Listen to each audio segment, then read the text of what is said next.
Sina Boji ay isang 25 taong gulang na babae na may magulong nakaraan. Dahil sa pagkakaintindihan na nasangkot siya sa isang matinding away, na ikinasugat ng maraming lalaking estudyante sa paaralan. Dahil dito, tinanggap ni Boji ang parusa, ngunit mariin siyang tumangging. Magpaliwanag ng dahilan kaya nagpa siya ang paaralan na paalisin siya. Gayunpaman, nagsumikap pa rin si Boji na makapasa sa pagsusulit para maging guro. Ngunit dahil sa hindi magandang nakaraan, tinanggihan si Boji ng mga paaralan na tanggapin siya bilang guro. Bahagi nito ay dahil gusto ni Boji na makabalik at magtrabaho sa paaralan na nagpaalis sa kanya. Iyon ang matinding pagnanais niya sa lahat ng oras na iyon. Kahit na nabigo siya ng 33 beses at pinayuhan siya ng mga tao sa paligid na sumuko na dahil hindi na sila naniniwala sa kanyang kakayahan na matanggap sa paaralan. Gayunpaman, naniniwala pa rin si Boji na ang pangarap na iyon ay magiging totoo upang makita niya muli ang taong minamahal niya. At ngayon ang araw na maaabot niya ang pangarap na iyon.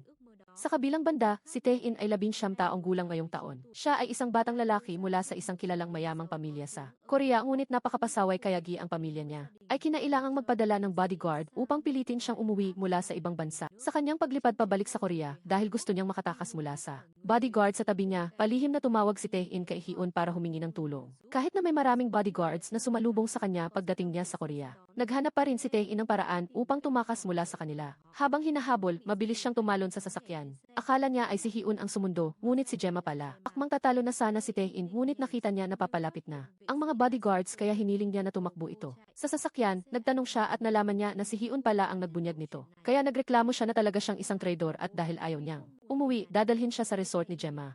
Bago sila makarating doon, gusto niyang kumuha ng larawan bilang alaala sa daan. Nakita ang kamera sa harap nila, nag-pose silang dalawa. Sa bahay, nakatanggap ng balita ang ina kaya sinabi niya sa asawa na ang kanilang anak ay tumakas pagdating pa lang niya sa airport. Akala niya ay magiging mas masunurin ito kapag dinala siya sa Amerika. Nagalit ang ama na walang ginawa si Tae-in, kundi maglaro at gumala buong araw. Ngayon, ang masamang balita tungkol sa kanya ay puno sa mga pahayagan. Ang susunod na tagapangulo ay isang pinatalsik na pinalayas pabalik sa bansa. Tiyak na magtatanong ang lahat kung paano ang isang tao tulad niya ay magiging tagapangulo. Huwag kang mag-alala, anuman ang mangyari, papayuhan ko ang ating anak. Bumalik kay Bojay, siya ay tuwang-tuwa habang papunta sa paaralan. Tiningnan niya ang larawan ng ad ng kasal at lihim na hiniling ni Bojay na magkakaroon siya ng masayang araw kasama si Un tulad nito. Iyon ang naging dahilan kung bakit mas determinado siyang bumalik sa paaralan. Ngunit hindi niya inaasahan na habang tumatawid siya sa daan, ang sasakyan ni Tae-in ay masyadong mabilis at hindi nakahinto. Muntik nang mabangga ang nagde-deliver ng pansit at siya dahilan para matapon ang lahat ng pansit diretso kay Bojay. Walang pasabi ng paumanhin, umalis na si Tae-in. Napilitan si Bojay na pumunta sa paaralan para labhan ang kanyang damit. Kung makita niyang muli ang masamang taong iyon, gugulpihin niya ito. Sa panayam, tinanong ng lahat ng guro ang tungkol sa paraan ng pagdidisiplina sa mga pasaway na mag-aaral sa klase. Ngunit walang sinuman ang nakasagot sa tanong na ikinasya ng guro. Sa labas, tinawag ni Bojay si Jo-in sa palikuran para humiram ng damit. Nang pumasok siya at umupo, naghihintay sa tanong ng guro. Habang tinitingnan ang file, nakita ng guro na sina Bojay ang pangalan at nagmamadaling sinabi kay Principal D. Ito ang sikat na mag-aaral na ng gulo sa paaralan noong taon na iyon kaya pinagsabihan si Bojay na lumabas. Gayunpaman, pinigilan siya ng guro ng disiplina at tinanong si Bojay na ito ang paaralan na nagpaalis sa iyo. Dapat ay kinasusuklaman mo ito, bakit gusto mong bumalik dito? Nandito ako para ayusin ang mga hindi pagkakaintindihan noong nakaraan. Bagamat may tsismis na pitrotektahan ko ang isang mag-aaral na babae. Ngunit paanong ang isang babaeng mag-aaral ay nanalo sa laban-laban sa maraming lalaking mag-aaral? Ngunit noong panahong iyon, walang nagbigay sa akin ng pagkakataong magpaliwanag. Dahil pagkatapos ng parusa, ako ay pinaalis na. Ang lahat ay dahil sa hindi ako gusto ng mga guro na iyon. Gayunpaman, bumalik ako dito para hanapin ang guro na nagbigay inspirasyon sa akin. At para na rin pasalamatan ang taong iyon, sinubukan ko ang aking makakaya upang maging isang guro. Kaya bigyan mo ako ng pagkakataon. Ngunit hindi sumagot si Principal D at tinawag ang susunod na tao. Agad na lumapit ang guro at hinila siya palabas. At kasama ang isang lalaking guro, inalis nila siya sa paaralan. Sa kabila ng pagmamakaawa ni Bojay na sa nakaraang panahon ay marami na siyang nagbago. Gayunpaman, walang awa pa rin na pinalayas ng guro si Bojay. Ipinahayag pa na si Bojay ay hindi mag-aaral ng paaralan. Tanging alam niya ay masaktan at umiyak para sa sarili. Ang lahat ng pagsisikap na makapasok sa kolehiyo upang maging guro ay para lamang humingi ng tawad sa guro dahil alam niyang nagkamali siya ng sobra. Malungkot niyang naalala ang kanyang dating guro sa sining. Ang mukha na iyon ay hindi niya malilimutan. Kasabay nito, pumasok si Un para makipagkita kay Principal D. Sinabi niya na si Tae-in ay bumalik na sa Korea, ngunit tumakas ito agad. Sa oras na ito, namimili si Tae-in kasama si Gemma. Ngunit inirereklamo niya ang bawat damit na sinusuot niya. Hanggang sa lumabas siya na may kasuotang konserbatibong damit, at saka lang nasiyahan si Tae-in at ibinigay ang credit card. Agad na nakatanggap ng text message ang ina tungkol sa bawas ng pera. Nang malaman ang address, agad siyang tumawag sa bodyguards upang hulihin at piliting umuwi ang kanyang anak. Akala ni Gemma na binilhan siya ni Tae-in ng damit. Hindi niya inasahan na binili niya ito para sa ibang babae at nagpasalamat kay Gemma sa pagsama sa kanya ngayon. Biglang dumating ang mga bodyguard para hulihin si Tae-in kaya nahulog ang damit. Dinala nila si Tae-in sa ospital nang hindi sinasadyang makita ni Buji. Nakilala niya na ito ang taong nagpahulog ng damit kaya tinawag niya ito. Inutusan niya itong bayaran ang damit. Nagpanggap si Tae-in na babayaran ang damit upang mahuli at takutin si Buji. Gayunpaman, pinaalalahanan ni Buji si Tae-in na huwag gawin iyon kung hindi ay magkakaproblema siya. Gayunpaman, hindi naniwala si Tae-in kaya bigla siyang sinipa sa paa ng takong ni Buji. Tumalon siya sa itaas at sumipa ng diretsyo sa mukha ni Tae-in. Agad silang dinala sa istasyon ng pulisya. Ipinaliwanag niya na dahil tinakot siya ng lalaki, kaya siya gumawa ng aksyon. Gayunpaman, sinigawan siya ng pulis. Dahil sa edad niya, ganoon ang kanyang pag-uugali sa isang mag-aaral sa high school. Nagulat si Boje dahil nag-aaral pa pala ang lalaki, ngunit naglakas loob. Nakumilos ng ganoon kaya nagalit siya at akmang susuntukin ito, ngunit pinaupo siya ng pulis. Pagkaraan ng ilang minuto, dumating ang ina ni Tae-in at nagulat si Boje. Nang malaman na anak pala ito ni Principal D. Tiningnan niya si Tae-in at tinanong kung hindi siya nahihiya. Alam kong nandito ka dahil natatakot kang mapahiya. Ang imahe mo sa mata ni Chairman Park. Kung hindi dahil sa tatay mo, hindi ko rin gustong pumunta rito. Dahil hindi ako ang uri ng tao na katulad mo o ng nanay mo. Talagang kinasusuklaman ko ang mga kahihiyan na ganito. Kaya huwag ka nang magbigay pa ng gulo sa akin. Dahil may hangganan din ang pasensya. Pagkatapos ay inutusan niyang dalhin si Tae-in. Agad na lumapit si Boji at inabot ang kamay niyang nakaposas kay Principal D. Hindi niya inaasahan na hiniling niyang sundin ang batas kahit alam niyang si Tae-in ang nagsimula ng gulo. Pilit na niyakap ni Boji ang kamay niya at hindi binitawan. Kahit na sinubukan ng pulis na hilahin siya palayo. Biglang lumabas si Un-u at tumawag na nagpatigil kay Boji at nagpabitiw sa kanyang kamay. Hindi niya inaasahan na makikita niya muli ito sa ganitong sitwasyon. Nakatayo rin si Un-u at nakatingin sa kanya sandali bago umalis. Sa daan, sinabi niya kay Un-u na si Boji ay pumunta sa paaralan upang mag-apply bilang guro. Nalungkot si Un-u pagkarinig nito at bumalik sa kanyang silid. Tinitingnan ang drawing ni Boji, marami siyang iniisip. Kinabukasan, nakipagkita si Un-u sa kanyang kapatid na babae at humiling na tanggapin si Boji bilang guro sa paaralan. Dahil siya lang ang makakadisiplina kay Tae-in ngayon. Pagkarinig ng makatwirang payo, sumama siya kay Un-u upang makipagkita sa kanyang asawa. Pilit nilang kinumbinsi ang lalaki na pakawalan si Tae-in. Dahil hindi nila siya maaaring ikulong habang buhay. Ngunit tumanggi siyang pakawalan ito hanggang sa kumalma si Tae-in.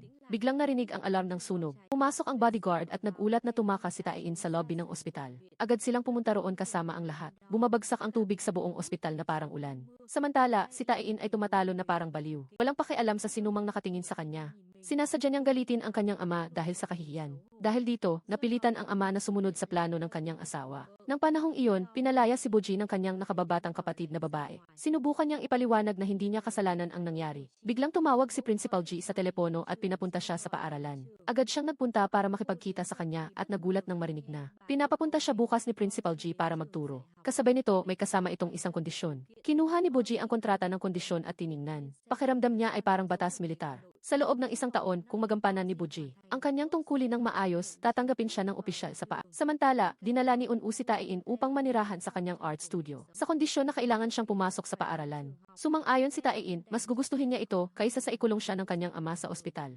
Samantala, para kay Boji, bagamat hindi madali ang kondisyong dapat niyang pagdaanan. Ngunit sa ngayon, masaya pa rin si Boji dahil magiging guro na siya rito.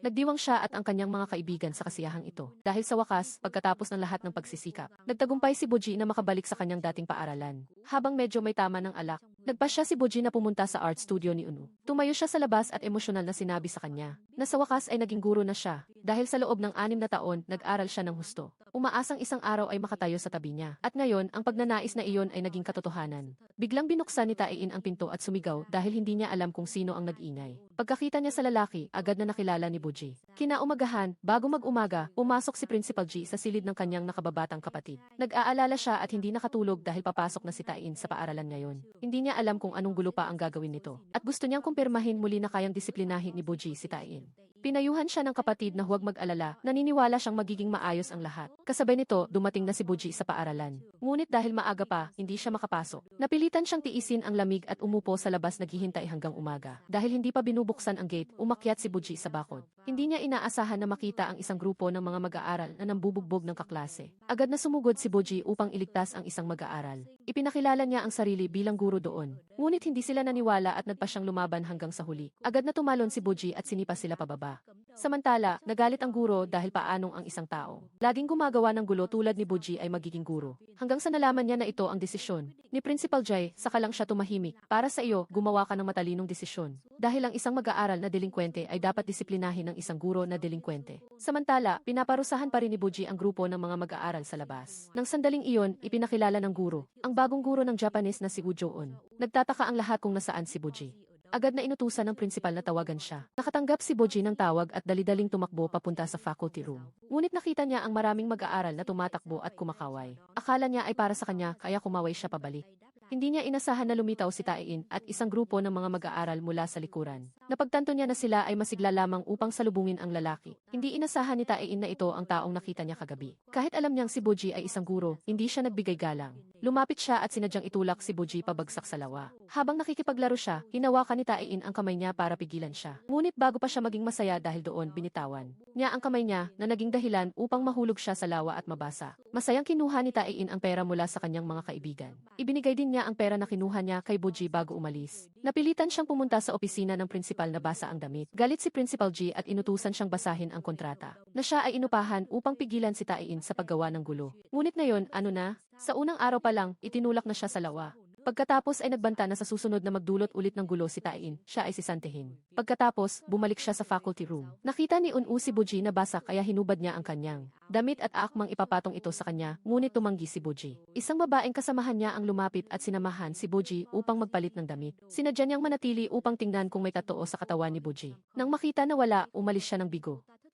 Habang papunta sa klase, tinanong niya si Boji kung may alam ba siya tungkol sa mag-aaral na si Park Tae-in. Siya ang anak ni Principal Jai na sikat sa pagiging pasaway sa paaralan. Kaya napilitan si Principal G na ipadala siya sa Amerika. Ngunit siya ay hinuli dahil sa pakikipag-away kaya napilitan siyang bumalik sa Korea. Gayunpaman, bago siya umalis ng bansa, nagpabitaw siya sa trabaho ng 3 guro. Kaya hindi ko alam kung gaano katagal magiging matyaga si Miss Na. At sa tingin ko, hindi siguro lalampas sa 1 linggo. Nang binuksan ni Boji ang pinto, agad siyang kumuha ng isang balde ng tubig. Nang makita ang mesa na puno ng alikabok ng chalk, ginamit ni Boji ang kanyang lakas para paliparin ang lahat ng ito sa buong klase. Pagkatapos ay ipinakilala niya ang kanyang sarili bilang sina Boji, ang bagong guro ng klase. Dahilan para yumuko ang buong klase sa mesa sa paghanga. Ngunit ang lahat ay imahinasyon lamang ni Boji. Sa kasalukuyan, pagbukas niya ng pinto, bumagsak ang pinto. Nang makita na mayroon lamang ilang mag-aaral sa klase, nagtanong siya. Agad na tumakbo si Boji nang nagmamadali papunta sa gift. Nakita niya ang isang mag-aaral na sumisipa patungo kay Tae-in. Sinubukang tumakbo ni Boji para pigilan ito, ngunit hindi sinasadyang tinamaan siya at nawalan ng malay sa lugar.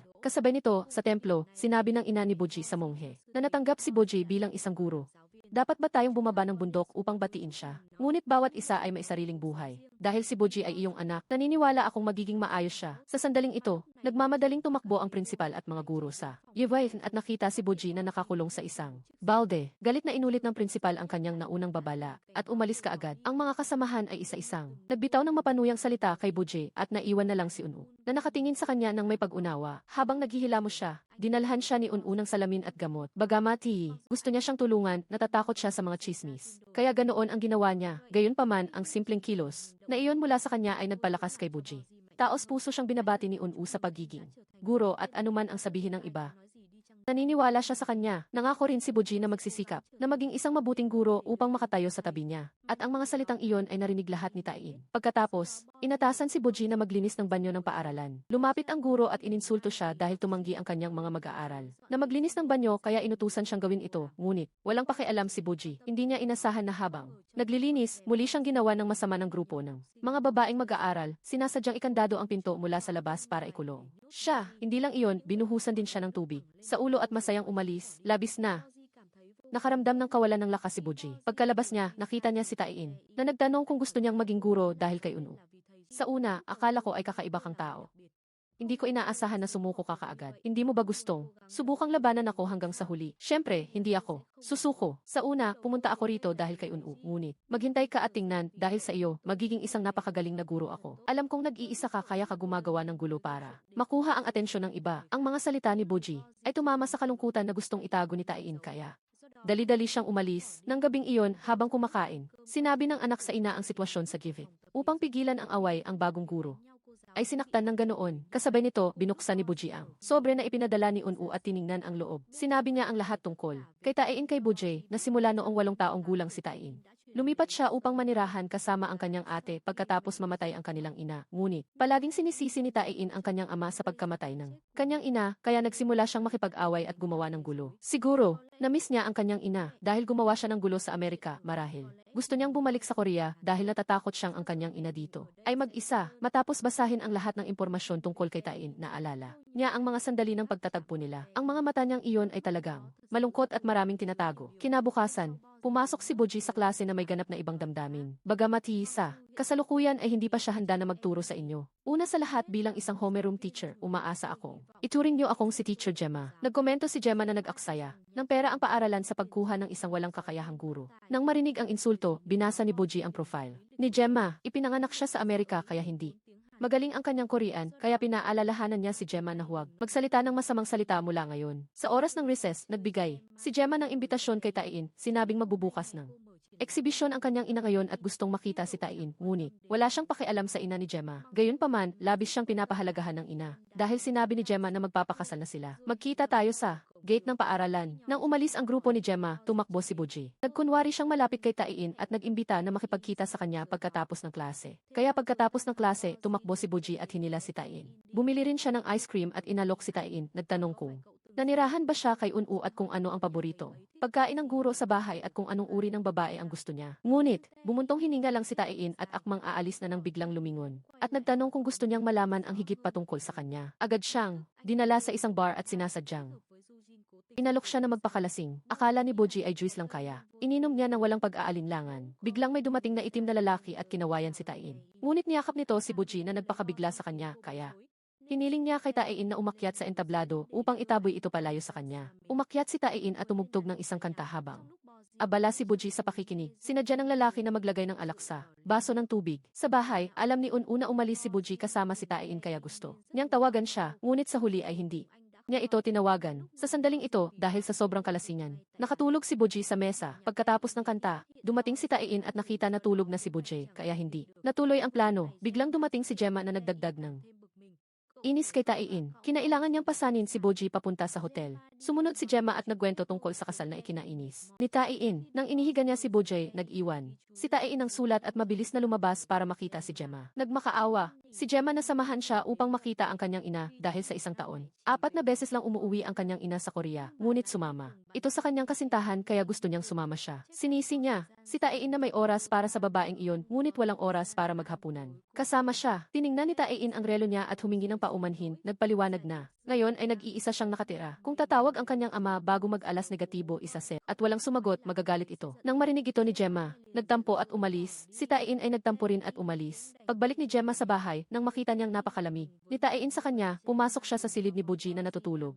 at kumuha ng larawan. Kinabukasan, nagising si Boji at nakita ang kanyang sarili na nakasuot ng ibang damit. Kinuha niya ang sulat na iniwan ni Tae-in at tiningnan na nagpakaba sa kanya. Pagkatapos, mabilis siyang umuwi at lumuhod upang magdasal para sa kanyang kaligtasan. Nagpunta siya sa paaralan na may pag-aalala, hindi alam kung sasabihin ni Tae-in sa kanyang mga kaibigan ang tungkol sa nangyari kagabi. Biglang lumapit ang grupo ni Tae-in. Lumapit pa si Tae-in at nagtanong sa tenga niya kung masaya ba ang gabi. Si Boji ay nalito at tumingin sa mga mata ng bawat isa sa grupo. Hindi siya sigurado kung ano ang nangyari kagabi, kaya hinila niya si Tae-in sa rooftop para tanungin. Gayunpaman, hindi kailanman nagbunyag si Tae-in at ginamit ito bilang dahilan upang utusan si Boji na huwag makialam sa kanyang buhay. Ngunit hindi sumang-ayon si Boji dahil siya ang homeroom teacher niya, kaya anuman ang gawin niya, susundan niya siya hanggang sa huli. Sa faculty room, sinabi ng guro na magkakaroon ng party ngayong gabi upang salubungin ang bagong guro. Kailangang mag-ambag ang bawat isa ng 35,000 won. Biglang nakatanggap si Boji ng text message na humihiling na magtanghal siya sa klase dahil may self-study lesson ngayong araw. Gayunpaman, wala siyang pakialam hanggang sa bigla siyang nakatanggap ng banta na larawan. Kung hindi siya susunod, ipopost ito sa online. Nagulat si Boji pagkakita niya rito. Pagkatapos ay narinig niyang hinahanap siya ng principal. Nagpunta siya sa opisina na may pag-aalala, handa na para sa pagpaparusa ng principal. Hindi niya inaasahan na si Principal G ay tila masaya at nagpasalamat kay Boji sa pagiging matyaga kay Tae-in.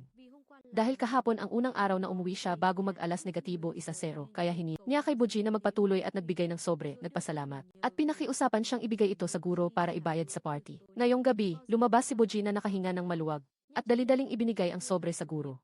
Binigyan siya ng guro ng kaunting pera para Panatilihing lihim ang bagay na ito. Nagtataka siya kung bakit, ngunit, muli siyang nakatanggap ng banta sa text message. Napilitan, si Boji na sumunod, mabilis siyang pumunta sa tindahan at pumili ng isang angkop na damit. Pagbalik niya sa klase, nagpatugtog siya ng musika at sumayaw, na ikinagulat ng buong klase sa kanyang ginawa.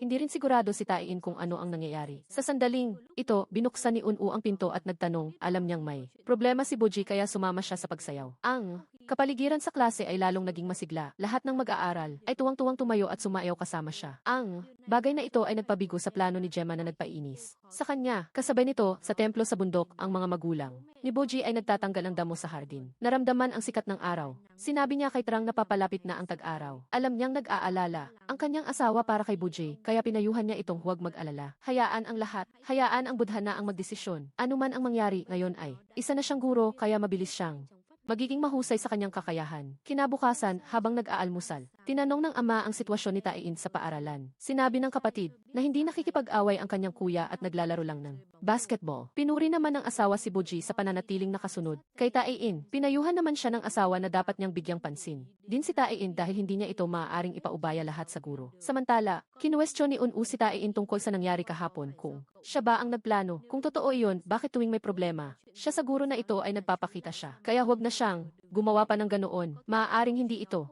mahalaga sa iyo, ngunit sa ibang tao, ito ay kasing halaga ng buhay. Kaya bago mo gawin ang anumang bagay, pag-isipan mo muna ng mabuti. Pagdating sa paaralan, nakita niya si Boji na nagbabasketball at pinagpapawisan, kaya inabot ni Un-u ang tuwalya sa kanya. Habang naghihilamos siya at hindi nag-iingat, inagaw ng grupo ni Gemma ang tuwalya at walang pakundangan itong ginamit upang punasan ang kanilang sapatos. Sinisi niya si Boji sa pagiging masyadong sakim. Kahit nakasama na niya si Un-u, nakikipag-ugnayan pa rin siya kay Tae-in. Inulit niya ang nakasulat sa tala na ang nangyari kahapon ay hindi niya malilimutan. Kung malalaman ito ng paaralan, ano kaya ang mangyayari? Pagkatapos, masaya siyang umalis. Sa kawalan ng lakas ni Boji, naaalala ang mga pagkakataon. Niloko siya ni Tae-in, nalungkot si Boji at tumingin kay Tae-in sa rooftop. Sinigawan niya si Tae-in at sinabing naiintindihan na niya kung bakit ang lahat ay dahil sa kanya. Ngayon ay naiintindihan ko na kung bakit umalis ang iyong ina at kung bakit umalis din ang ibang mga guro dahil ikaw ay isang taong makasarili at hindi maituturing na tao. Paano mo nagagawang yurakan ang ibang tao ng ganyan? Kailan ka titigil sa pamumuhay na parang baliw? Ang pagbibiro ay may hangganan. Ang pag-insulto sa dignidad ng ibang tao ay isang hindi mapapatawad na kilos, kaya huwag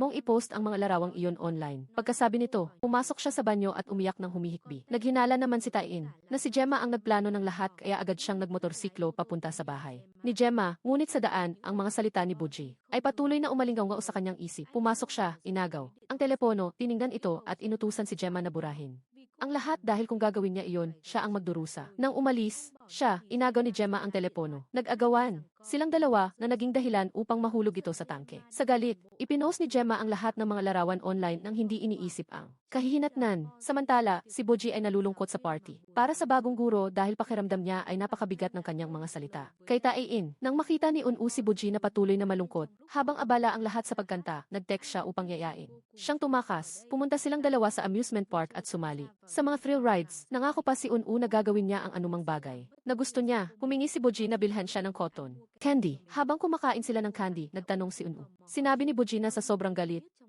nakapagsalita siya ng masakit sa isang mag-aaral. Binigyan siya ni Un-u ng maraming payo. Samantala, si Tae-in dahil sa sobrang sakit ng damdamin sa mga salita ni Boji, nagmaneho siya patungo sa lugar kung saan inilibing ang kanyang ina. Inulit niya ang mga salita ni Boji nang may kalungkutan. Nang umuwi siya, nakita niya si Boji. Humingi ng tawad si Boji kay Tae-in dahil sa mga masakit niyang salita at hiniling. Naibigay ang lahat ng mga larawan sa kanya. Nagsinungaling si Tae-in na binura na niya ang lahat. Nakahinga ng maluwag si Boji at umuwi. Ngunit hindi niya inaasahan na kinabukasan, nakatanggap ang paaralan ng isang nakakagulat na balita. Ang lahat ng mga larawan ni Boji sa hotel ay naipost online at inakusahan si Boji na pumunta roon kasama si Tae-in.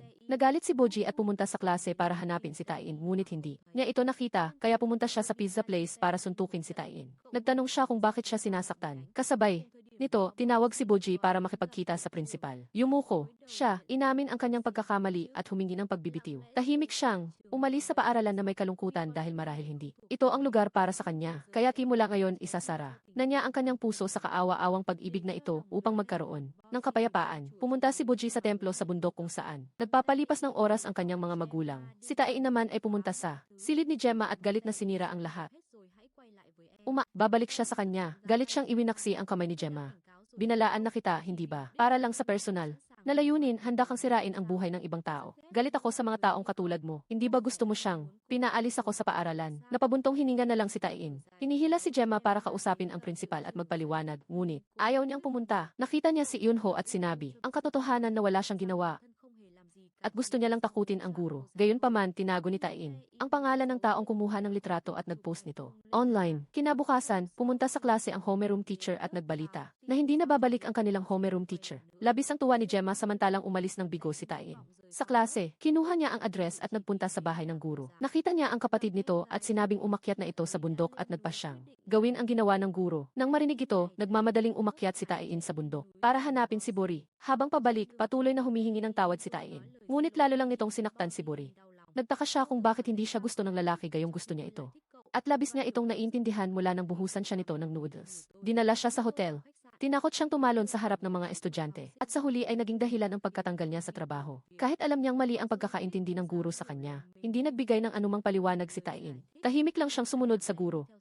Samantala, sa bahay, galit na galit ang ama dahil sa ginawa ni Tain. Nagpadala ng tao para hanapin siya kung saan-saan, ngunit hindi siya makita. Kaya naman, galit siyang sinisi ang lahat sa asawa dahil sa pagbibigay ng atensyon na ito. Dahil sa labis na pagod, sinigawan naman ng asawa ang lalaki dahil siya ang laging umaayos ng mga gulo na ginawa ni Tain kahit hindi niya ito totoong anak. Sa loob ng silid, sinisi ng ginang ang lahat sa kapatid niyang lalaki dahil sa pagbibigay ng ganoong ideya. Sinisi naman ni Yunho ang ate na hindi nag-imbestiga at pinag-resign si Bori. Gayong bagong pasok pa lang siya sa paaralan at kailangang harapin ang tingin ng napakaraming estudyante. Kailangan pa niyang pasan ang mabigat na responsibilidad na pamahalaan si Tain. Ngunit hindi ba iyon ang ideya mo? Napabuntong hininga na lang si Yunho. Kinabukasan, nagpunta ulit si Tain sa bahay ng guro para humingi ng tawad. Ngunit malamig na umalis si Bori at hindi man lang lumingon.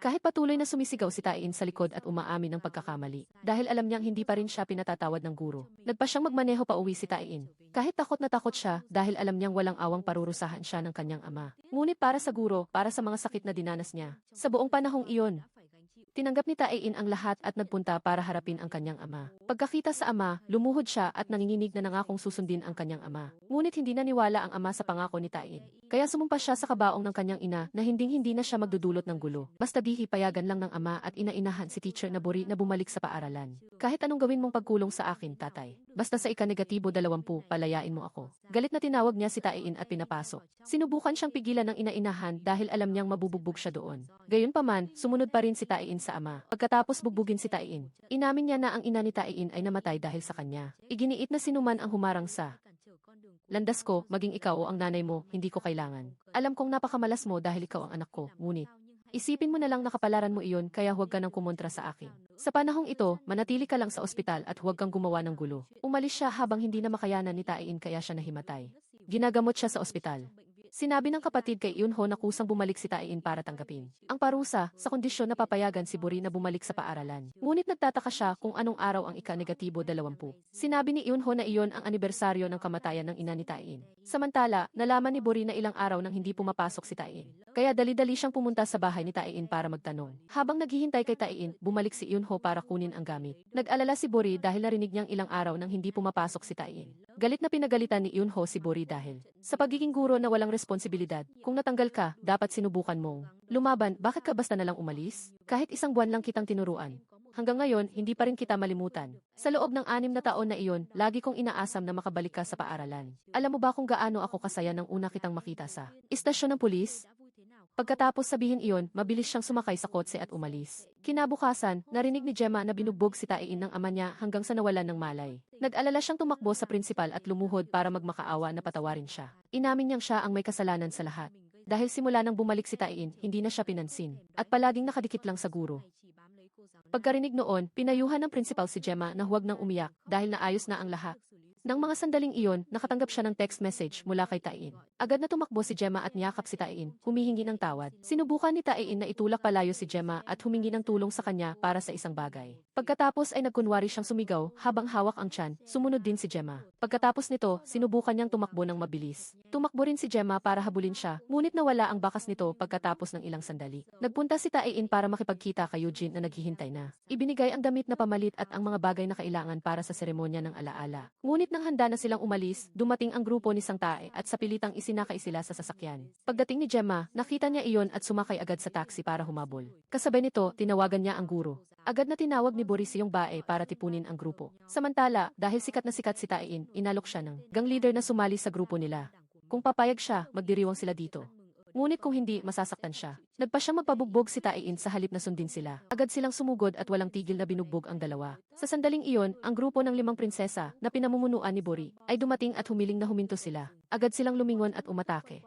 Naghawak kamay ang grupo ni Bori at lumipad ng mataas. Biglang naalala ni Bori na may dalawang nagkaroon ng weight gain. Nang marinig ang paalala, bumagsak ang dalawang kaibigan. Pagkatapos ay sinimula ng bawat babae ang pakikipaglaban sa grupo ng mga gangster. Sa huli, pagkatapos ng ilang oras na pagbabakbakan, natalo ng mga babae ang mga ito. Nagtipon-tipon muli ang grupo ng mga prinsesa. Habol hiningang tinanong ni Bori si Taein kung maayos lang ba siya. Pagkatapos ay sumama siya kay Taein patungo sa lugar ng ina. Pinuri ni Bori ang kagandahan ng litrato ng ina. Pagkatapos ay yumuko at humingi ng tawad dahil hindi niya naaalagaan si Taein. At nagtiwala siyang kahit wala ang kanyang ina. Magiging mabuting tao si Taein. Sinabi ni Taein na bukod sa sarili niya, si Bori ang unang taong dumalaw sa kanyang ina. Sobrang hirap ng buhay ng ina niya, walang kaibigan at kamag-anak, na dumadalaw.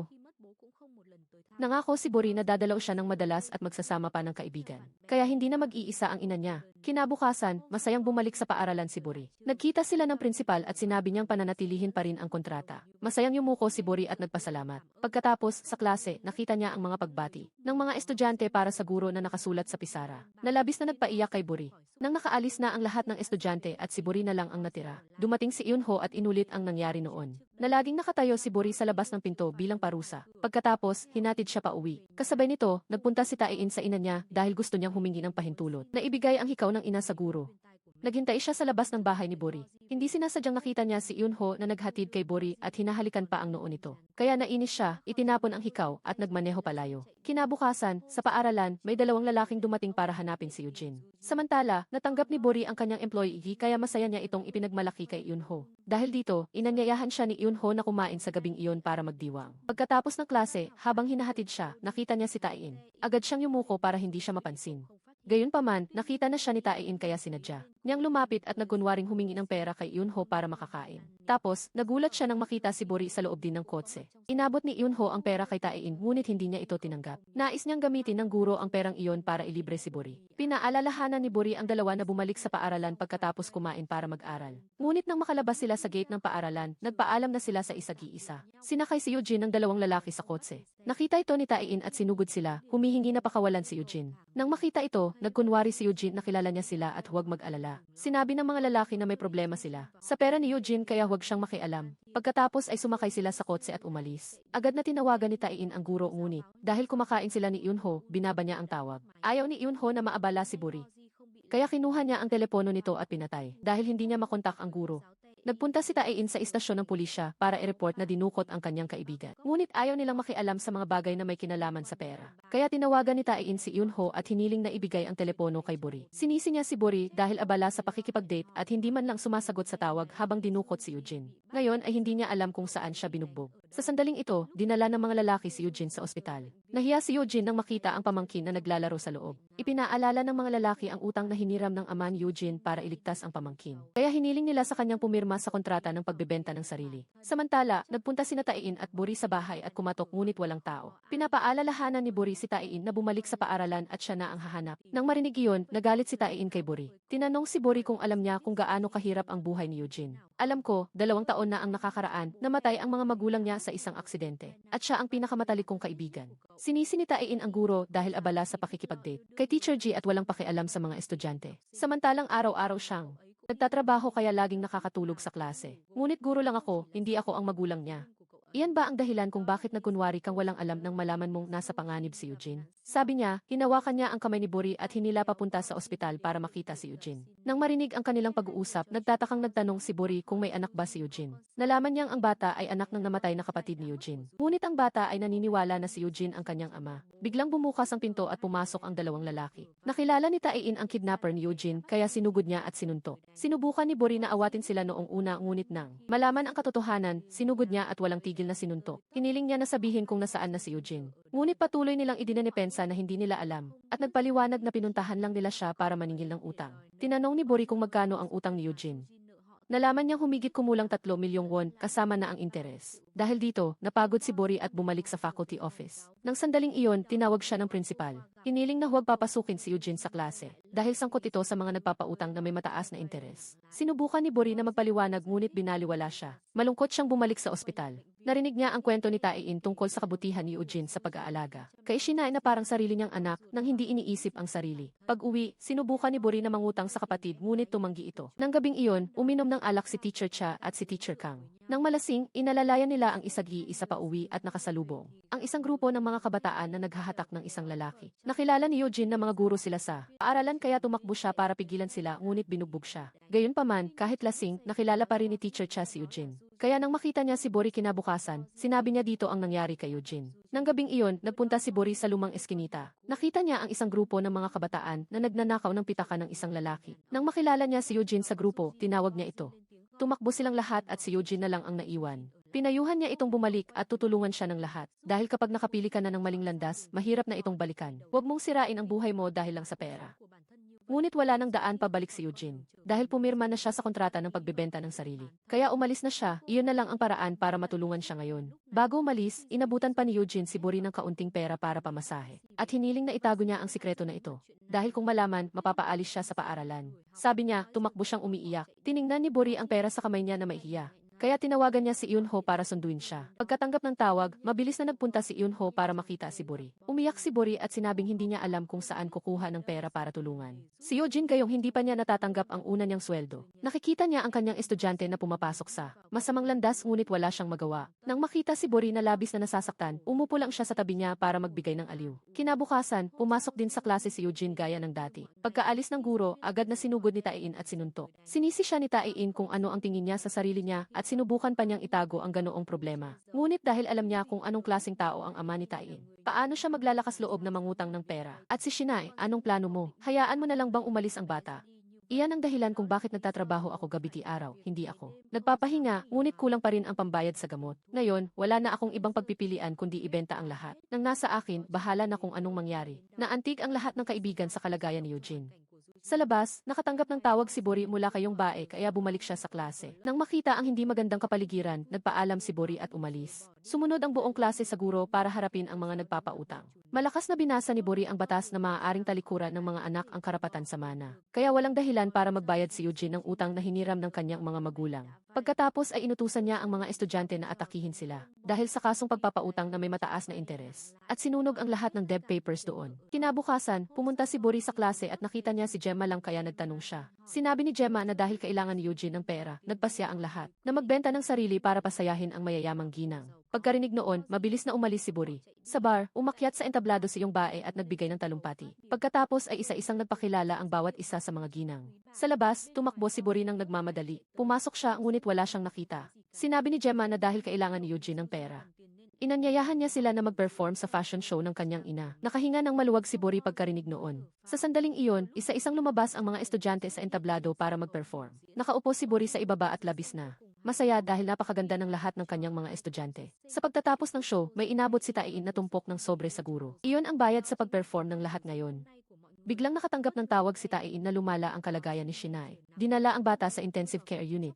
Nasaksihan niya si Eugene na nakayuko at umiiyak, nagmamakaawa na iligtas si Shinai. Tahimik na umalis si Tae-in doon.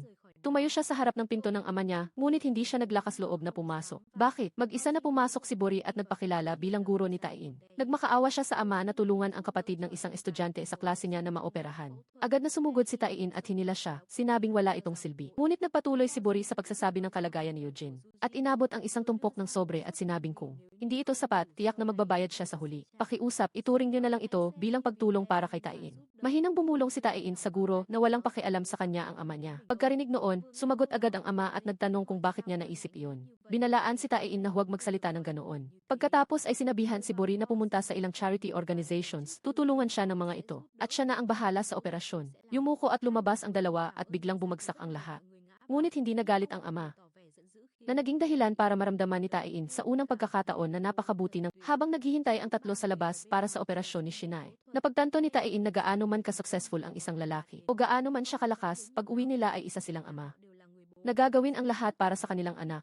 dahil tumagal ng ilang oras ang operasyon. Napagod si Taiin at nakatulog sa hita ni Buri. Naging matagumpay ang operasyon kaya napagod si Buri at nakatulog. Nang makita iyon, pinayuhan siya ni Eugene na umuwi at magpahinga. Pagkatapos ay ihatid ni Taiin ang guro pa uwi. Sa daan, dumaan sila para tawagin ang nurse at humingi ng damit para sa pasyente, ngunit wala silang nakita. Dahil alam niya kung nasaan, kinuha niya ang susi at binuksan ang pinto ng bodega. Bago siya pumasok, kinuha ni Buri ang susi. Hindi inaasahang sumara ito at hindi na mabuksan ni Taiin ang pinto. Nang makita niya si Buri na may hawak na susi, galit na sumigaw si Taiin. Dahil hindi mabuksan ang pinto na ito mula sa loob. Sinubukan ni Buri na sumigaw ng malakas para humingi ng tulong. Ngunit dahil nasa dulo ng pasilyo ang silid, na ito, mahirap marinig, nagkaroon ng masamang balak si Taiin kaya palihim niyang inalis ang baterya ng telepono. Nang maalala ni Buri, inanap niya ang telepono para tumawag. Ngunit nalaman niya na naiwan pala niya ito sa silid ng pasyente. Kinuha ni Taiin ang kanyang telepono at sinabing lowbat na ito. Kaya kinailangan nilang manatili dito ng isang gabi. Umaasa na pupunta ang nurse bukas para kumuha ng damit. Gayunpaman, ng gabing iyon patuloy na. Tinakot ni Taiin si Buri kaya bilabis itong nagulat. Para itama ang kanyang pagkakamali, ikinuwento ni Taiin kay Buri ang isang kwento tungkol kay Teacher Jai, na matagal na niyang minamahal ang isang babae. Dahil mahal na mahal niya ang babae, lahat ng mga pinta niya ay tungkol sa babae. Ang mga tanawin kung saan sila nagpunta. Nag-aral din sila sa France nang magkasama. Ngunit alam ni Buri ang lahat ng ito. Dahil sinabi na ito ng guro sa kanya noong estudyante pa siya. Kaya bakit niya mamahalin ang isang tao? May iba ng babae sa puso niya? Wala akong pakialam kung sino ang mahal niya. Gusto ko lang siya. Kaya kung magpakasal siya at magkaanak, gusto mo pa rin siya? Siyempre, mamahalin ko siya hanggang mamatay. Nang marinig iyon, nagtampo si Taiin at humiga para matulog. Sa kanyang panaginip, naalala ni Taiin ang kanyang ina, kaya umiyak siya ng malakas. Ginising siya ni Buri at tinanong kung bakit. Umiiyak si Taiin at hiniling sa kanyang huwag nang maghintay. Kay Teacher Jai dahil hindi na siya babalik. Naghintay din ang nanay ko sa tatay ko habang buhay, ngunit hindi siya bumalik. Bumalik lang siya sa araw ng libing niya. Huwag kang tumulad sa nanay ko na naghintay sa taong hindi na babalik at iwan mo ako. Pinunasan ni Buri ang luha ni Taiin at nangakong hindi siya iiwan. Hiniling pa niyang kurutin siya para masigurado bago siya humiga para matulog. Pagising ni Taiin kinabukasan, nakita niyang natutulog si Buri kaya palihim siyang lumapit para halikan ito. Biglang binuksan ng nurse ang pinto at nagulat. Nandoon din ang mga kaibigan ni Taiin. Nang makita na tulog pa si Buri, sumenya si Taiin na tumahimik. Sa sandaling iyon, nagpunta ang gang leader para makita si Sang Tae. At inutusan siyang dalhin si Taiin sa kanya sa loob ng isang linggo. Pagkatapos ng klase, nagpunta si Taiin sa ama para humingi ng trabaho pagkatapos ng klase at tuwing weekend. Kahit na sapat ang binibigay ng ina-inahan niyang pera, gusto niyang bilhin ang mga kailangan niya gamit ang sarili niyang pinaghirapan. Kaya naatasan si Taiin na mangolekta ng labada sa ospital. Nagpunta si Sang Tae kay Taiin para humingi ng tulong, para makipagkita sa gang leader na dumukot sa kanya noon. Ngunit tumanggi si Taiin dahil ayaw niyang masangkot sa mga ganitong grupo, dahil kung malalaman ng tatay niya at ni Buri, mawawala ang tiwala nila sa kanya. Nang mga sandaling iyon, tumawag si Teacher G kay Buri at niyaya itong lumabas kinabukasan. Tumalon si Buri sa sobrang tuwa. Ngunit hiniling ni Taiin na itago niya muna ito dahil bago.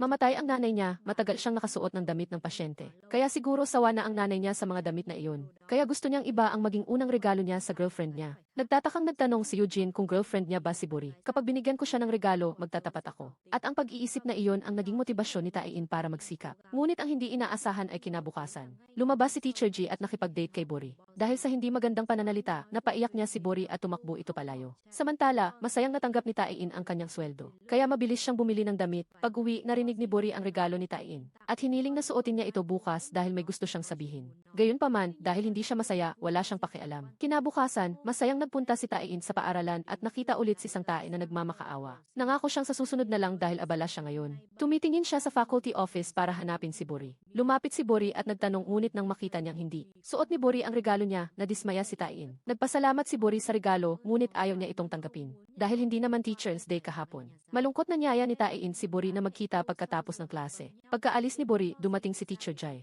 Nagpaliwanag siya na hindi pa niya tapos sabihin ang gusto niyang sabihin noong nakaraan. Kaya pinapasok siya ni Buri sa loob para mag-usap. Doon, umamin ang guro na gusto niya si Buri. Simula noong high school pa ito, at dahan-dahan niya itong niyakap. Alam mo ba kung gaano katagal ko na gustong yakapin ka ng ganito? Pagkatapos, hinalikan niya sa labi si Buri. Aksidenteng nakita ni Taiin ang lahat dahil nakatulog siya sa klase. Labis siyang nasaktan kaya nagmaneho siya palayo. Pagdating niya sa bahay, hinarang siya ni Sang Tae. Paulit-ulit na sinuntok si Taiin kaya nagalit siya at nanuntok pabalik. Ngunit hindi inaasahang humiga si Sang Tae at hindi na gumalaw. Nang mabalitaan ito, sumugod ang ama sa istasyon ng pulisya. At sinisi si Taiin kung bakit niya nagawang pumatay ng tao. Nagpahayag na mula ngayon ay wala na siyang anak na katulad mo. Habang nanginginig si Taiin sa nakabaluktot niyang mga kamay. Nang gabing iyon, sa loob ng selda, naisip ni Taiin. ang pangako ni Buri na hindi siya iiwan. Kinabukasan, nagpunta si Buri para makita si Tae-in at inaliw siya. Sinabi niya na ayos lang si Sang Tae, kaya sabihin niya ang dahilan kung bakit niya ginawa iyon. Hindi ba iniwan mo na ako? Napagtanto ni Buri na nakita pala ni Tae-in ang paghahalikan nila. Pagkatapos, nagpunta siya sa ospital para dalawin si Sang Tae at nakita ang grupo ng gangster. Tinanong niya ang ina ni Sang Tae, ngunit hindi rin niya alam kung sino sila. Ikwinento ng dalawang kaibigan ni Sang Tae ang lahat ng nangyari. Nagusto ni Sang Tae na umalis sa grupo ngunit hindi sila pinayagan maliban kung dadalhin niya si Tae-in para ipalit. Nagpunta si Buri sa kapatid niya at nalaman na mayroon na palang pinsala ang ulo niya bago pa man siya sinuntok. Agad na hinuli ng pulisya ang mga gangster at pinalaya din si Tae-in. Nagpunta siya sa ospital para dalawin si Sang Tae at pagkatapos umuwi, nakita niya si Buri na naghihintay. Suot ang damit na binili niya. Ipinaliwanag niya na ang paggusto niya kay Teacher G ay hindi nangangahulugang hindi niya ito gusto. Pagkatapos ay hinila niya si Tae-in sa isang lugar na may sariwang hangin para kumain ng inihanda niyang pagkain. Sinadya niyang pasayahin si Tae-in. Ngunit hindi nagtagal ang kaligayahang iyon. Dahil pag-uwi niya, nakita niya si Gemma. Ibinunyag niya na hindi guro si Buri, kundi inupahan lang ng ina-inahan niya para subaybayan siya. Labis na nagulat si Tae-in kaya kinabukasan pumunta siya sa bahay ni Buri at niyaya itong lumabas dahil may kailangan siyang sabihin. Dinala niya ito sa dalampasigan. Kinuha ni Buri ang telepono niya para tawagan si Teacher G at sabihin na malilate siya, ngunit inagaw ito ni Tae-in at itinapon sa dagat. Sinigawan ni Buri si Tae-in na baliw na siya. Nagtanong si Tae-in kung inupahan ba siya nang ina-inahan niya para subaybayan siya. Nang marinig ang pag-amin ni Buri, galit na nagmaneho paalis si Tae-in. Dahil nag-alala, tinawagan ni Buri si Teacher G at sinabi ang tungkol sa kontratang pinirmahan. Agad na nagpunta ang guro para makita si Tae-in at magpaliwanag. Ngunit sa sandaling ito, walang salita ang pumasok sa pandinig ni Tae-in. Alam niya na ang lahat ng ito ay ideya ni Yunho. Dahil walang alam ang ina-inahan niya tungkol kay Buri para kunin siya. Dahil gusto niyang makita si Buri, ginamit pa niya ang pamangkin niya para lang mapanatili siya sa tabi niya. Mula ngayon, imulat mo ang mga mata mo at tingnan kung anong gagawin ko sa kanya. Pagkatapos ay nagpunta siya sa bahay ni Gemma at niyaya itong lumabas. Sumasayaw sila ng baliw na baliw gaya ng dati. Ngayon, inulit ni Gemma ang sinabi niya noon, na sa huli ay babalik siya sa kanya. Nang marinig iyon, hindi nagustuhan ni Tae-in at umalis siya. Nang gabing iyon, may taong palihim na pumunta sa faculty office. Kinabukasan, pumasok si Tae-in na hawak ang kamay ni Gemma na ikinagulat ng lahat. Sa sandaling ito, nakatanggap ng balita ang lahat na nawawala ang test paper ng chemistry. Nagbigay ng ideya ang faculty office na hanapin ang may gawa. Kaya hiniling nila sa mga estudyante na pumirma sa isang kasunduan. Sa panahong ito, nagpunta ang ina ni Yongbae para makita si Buri. Sinabi niya na pupunta siya sa Canada at ipapaubaya si Yongbae sa lolo at lola niya. Habang nag-uusap sila, nakatanggap si Buri ng text message mula kay Tae-in. Agad na tumakbo si Buri sa labas at tinawag siya. Ngunit wala itong nalutas. At lalo lang lumala ang hindi pagkakaunawaan. Dahil hindi na makapaghihintay kay Buri, nag-iwan ng note ang ina ni Yongbae. Pagkatapos umalis sa paaralan, ginugo ni Tae-in ang oras niya sa mga walang kwentang laro. Umuwi si Tae-in at inalala ang mga alaala niya kay Buri. Kinabukasan, si Teacher Cha ang inatasan na magbantay sa pagsusulit ng grade 3. Pagkatapos makuha ang mga marka sa grade 3, tatlo ang nakakuha ng perpektong marka si Tae-in, si Yongbae at si Haebin. Gayunpaman, si Tae-in ay matalino kaya. Naghinala ang mga guro kina Yongbae at Haebin. Dahil hindi sila magaling na estudyante, paano sila makakakuha ng magandang marka kung hindi nila alam ang sagot ng maaga? Kahit na hindi sumang-ayon si Buri sa paraan ng investigasyon ng mga guro, wala siyang karapatang magsalita. Kaya sinabi niya ang kalungkutan niya kay Teacher Jai. Pagbalik niya sa silid, nakita niya si Haebin na nakaluhod. Sinabi ng mga guro na umamin si Haebin sa pagnanakaw ng test paper. Gayunpaman, hindi naniwala si Gemma kaya nagpunta siya sa principal para magpaliwanag. Ngunit dahil umamin na si Haebin, tatawagin nila ang mga magulang nito para ayusin. Nang dumating ang ama ni Haebin, yumuko siya at humingi ng tawad sa mga guro. At nagpa siyang ilipat ang kanyang anak sa ibang paaralan. Sa klase, iginiit ni Gemma na hindi si Haebin ang nagnakaw ng test paper. Kaya kailangan niyang gawin ang lahat para hindi siya malipat. Sa pamamagitan ng paggawa sa lahat ng klase na maging may gawa. Anumang problema ay si Tin ang mananagot. Matapos magkasundo ay sa susunod na asignatura para sa pagsusulit. Sinadya ni na Gemma at Tin na bilisan ang pagsagot para makalabas. Ginamit nila ang telepono para itala ang lahat ng resulta at ipadala sa kanilang mga kaibigan. Hanggang sa lumabas ang resulta ay nagulat ang lahat ng sa asignatura. English, ang buong klase ay nakakuha ng perpektong marka. Nag-aalala si Bozy na tumakbo pabalik sa silid-aralan at nagtanong kung bakit. Sinabi ng lahat na ito ay dahil sa inisyatiba ni Tin. Kaya naman, pumunta si Bozy sa pizza parlor para makita si Tin at tanungin siya kung bakit. Iginiit ni Tin na walang kasalanan si Haebin. Gusto niyang malaman kung bakit ang kaibigan niya ay umamin sa isang kasalanang hindi naman niya ginawa dahil ang ama ni Haebin ay isang koronel sa hukbo. Inakusahan siya ng walang katarungan kaya inilipat siya sa reserbang listahan. Kahit na siya ay isang taong napakatapat at prangka. Kung malalaman niyang ang kanyang anak na babae ay inakusahan din. Nang mali, hindi niya kakayaning ang shock. Kaya umamin si Haebin kahit hindi siya ang gumawa. Pero bakit naisip mong mandaya Iyon ay para mapaalis siya sa trabaho. Nang marinig ito, masakit ang loob ni Bozy at tumalikod, kaya hinabol siya ni Tin at sinermonan. Gusto mong makita kung sino ang aalis sa paaralan. Habang ginagawa mo iyan, hindi nila ako sisipain palabas. Kung gusto mong sipain nila ako palabas, huwag ka nang gumawa ng gulo. Maging mabait sa iyong mga kaibigan at mag-aral ng mabuti. Dahil alam niyang walang katarungang sinisisi si Hebin, pumunta si Bozy sa bahay batay sa address. At sinabi ni Hebin ang totoo sa guro. Na hindi niya ninakaw ang mga tanong sa pagsusulit. Umamin lang siya dahil natatakot siya. Sa totoo lang ayaw kong lumipat ng paaralan dahil may kaibigan ako dito. Kaibigan, nangako si Bozy na ayusin ang lahat para sa kanya. Nang gabing iyon, umuwi si Bozy at nakita ang kanyang ina na umalis. Masakit ang puso niya na nagmakaawa sa kanyang ina na huwag gawin iyon. Sa loob ng mahabang panahon, nabubuhay pa rin kami ng maayos kahit wala si tatay. Bakit ngayon si nanay? Makikipag-asawa sa iba at iiwan ako. Hindi ba maaaring maghintay si nanay hanggang makapagtapos ako? Kahit mahal na mahal niya ang kanyang anak, nagpasya pa rin siya. Na umalis, na nagdulot ng sakit kay Bozy at tumakbo papasok sa bahay. Hindi rin masaya si Tain sa kasalukuyan.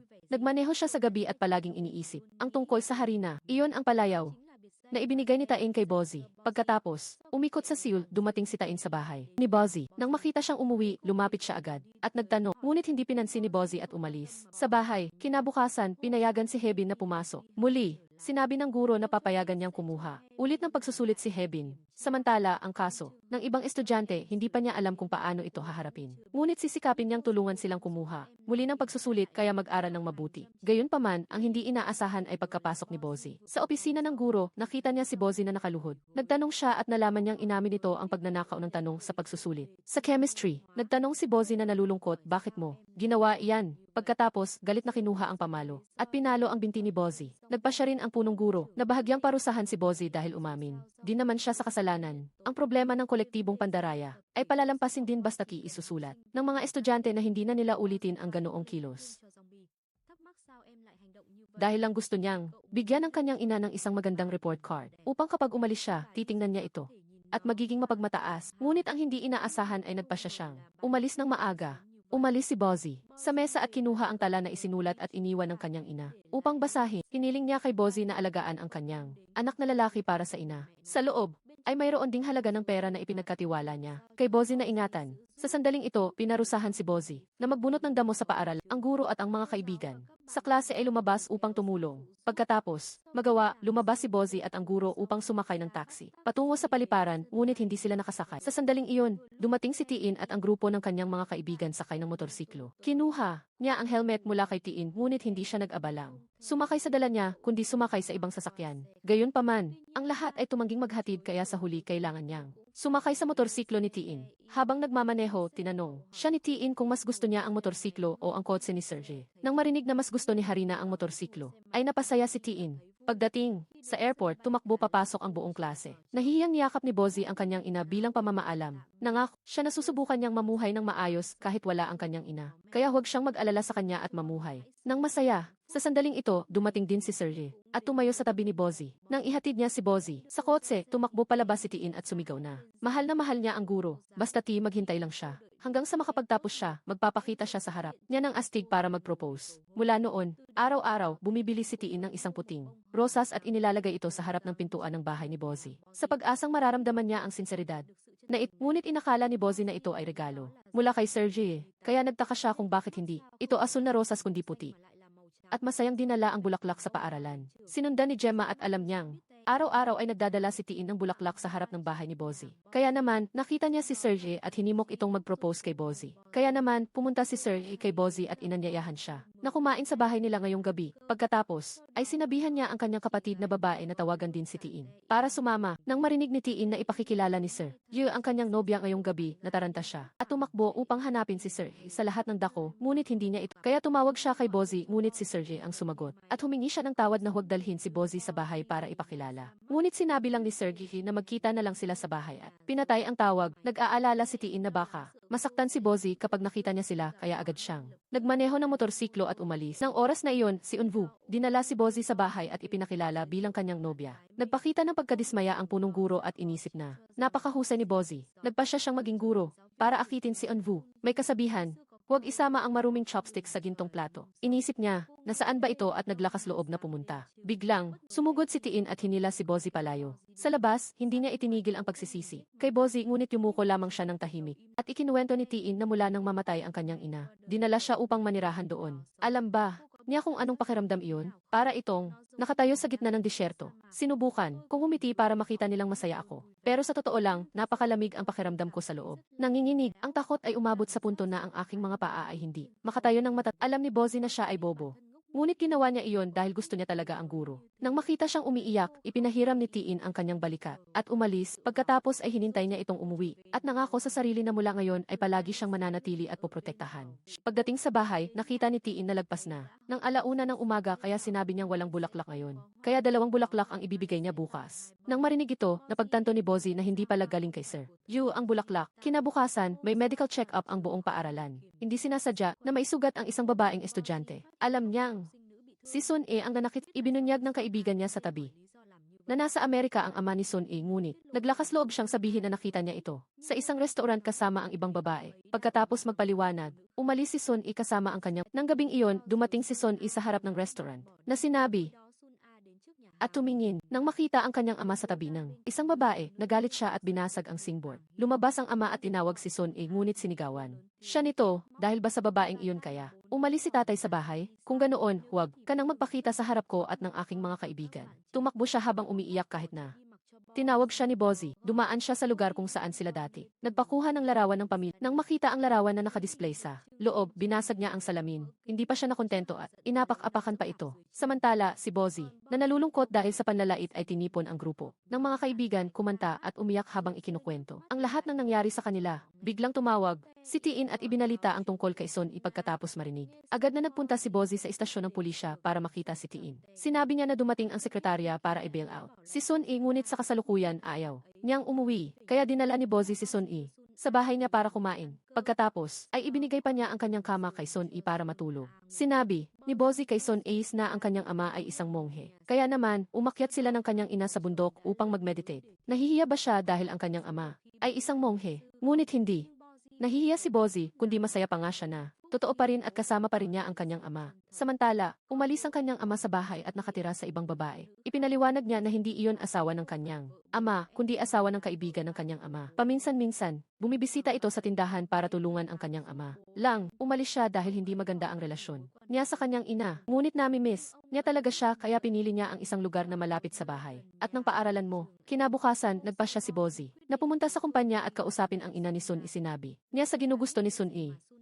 Gusto lang niyang makita ang kanyang ama at ina na umuwi at kumain ng magkasama. Pagkatapos ay tinanong niya ang ina kung hindi niya mabibigyan ng isa pang pagkakataon ang ama ni Sun E. Ngunit sinigawan siya ng ina at pinuna dahil sa pakikialam sa kanyang pribadong buhay. Gayunpaman, ginawa ni Bozy iyon dahil gusto niya lang ang makakabuti para kay Sun E. Dahil sa edad na ito, napakasensitibo ng bata. Kinabukasan, pumunta si Bozy sa tindahan para tumulong sa ama ni Sun E at nalaman niyang isasara ito bukas dahil ayaw niyang mapahiya ang kanyang anak. Ngunit, sa sandaling ito, pumasok si Sun E kasama ang kanyang mga kaibigan at bumati. Masaya siyang ipinakilala ang kanyang mga kaibigan sa kanyang ama. Pagkatapos ay umuwi siya at ibinigay sa kanyang ina ang imbitasyon para sa mga magulang na dumalo sa aktibidad ng paaralan. Kinabukasan, nagmaneho ang ama ni Sun E. Nag-aalala si Bozy kung darating ba ang ina ni Sun E. Kaya kiinasar siya ni Tiin at nag-away silang dalawa. Nakatayo si Sergi at nanonood na hindi masaya. Pagkatapos hawakan ang imbitasyon at mag-isip ng matagal, sa wakas ay nagpasya ang ina ni Sun E na pumunta sa paaralan. Nakita niya ang kanyang asawa na nagluluto habang nagkukwento. Dahil sa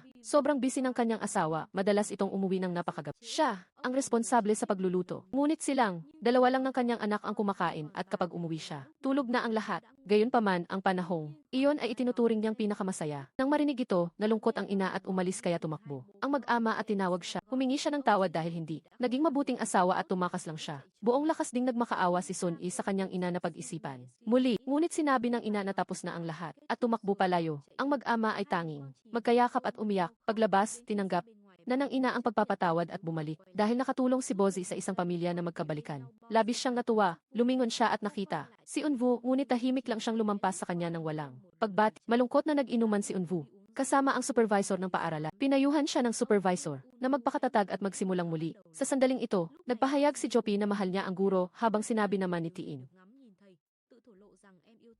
na mahal niya ang guro. Niyakap ni Tiin si Bozy ng mahigpit at tinanong kung bakit niya itinapon ang pag-ibig niya sa ganoong paraan na labis na sumasakit sa kanyang puso. Ngunit nang bitawan niya si Bozi, nakita ni Tiin. Napaparating si Eunwoo, agad niyang niyakap si Bozi at hinalikan. Sa harap ni Eunwoo, ngunit tinulak siya palayo ni Bozi at sinampal si Tiin. Nagulat si Tiin nang makita si Eunwoo sa kanyang harapan. Sa taxi, tahimik lang si Bozi habang kasama si Eunwoo. Kinabukasan, tinawag ni Bozi si Tiin sa rooftop para mag-usap. Binalaan niya ito na huwag sabihin sa sinuman ang nangyari kagabi. Sa sinuman, kung malalaman ng paaralan, hindi ito magiging maganda. Nang tumalikod si Bozi, sinabi ni Tiin na mahal niya ang gurong Harina. Nang makita siyang sadyang sumisigaw ng malakas, nagmamadaling. Tumakbo si Bozi at tinakpan ang kanyang bibig dahil sa takot na marinig ng iba. Bukod pa rito, binuhat pa siya ni Tiin. At sumigaw ng malakas na mahal niya ang gurong Harina, kaya wala siyang nagawa. Sa oras ng klase sa habang naglalaro ng basketball ang mga lalaki na himatay. Si Joppy, nagmamadaling tumakbo ang lahat para gisingin siya. Nagising si Joppy at naalala ang kanyang date. Ngayong gabi, kaya pumunta siya sa sinehan at naghintay, ngunit dumating si Rain at sinabing siya ang may-ari ng panyo na hawak niya. Ibinigay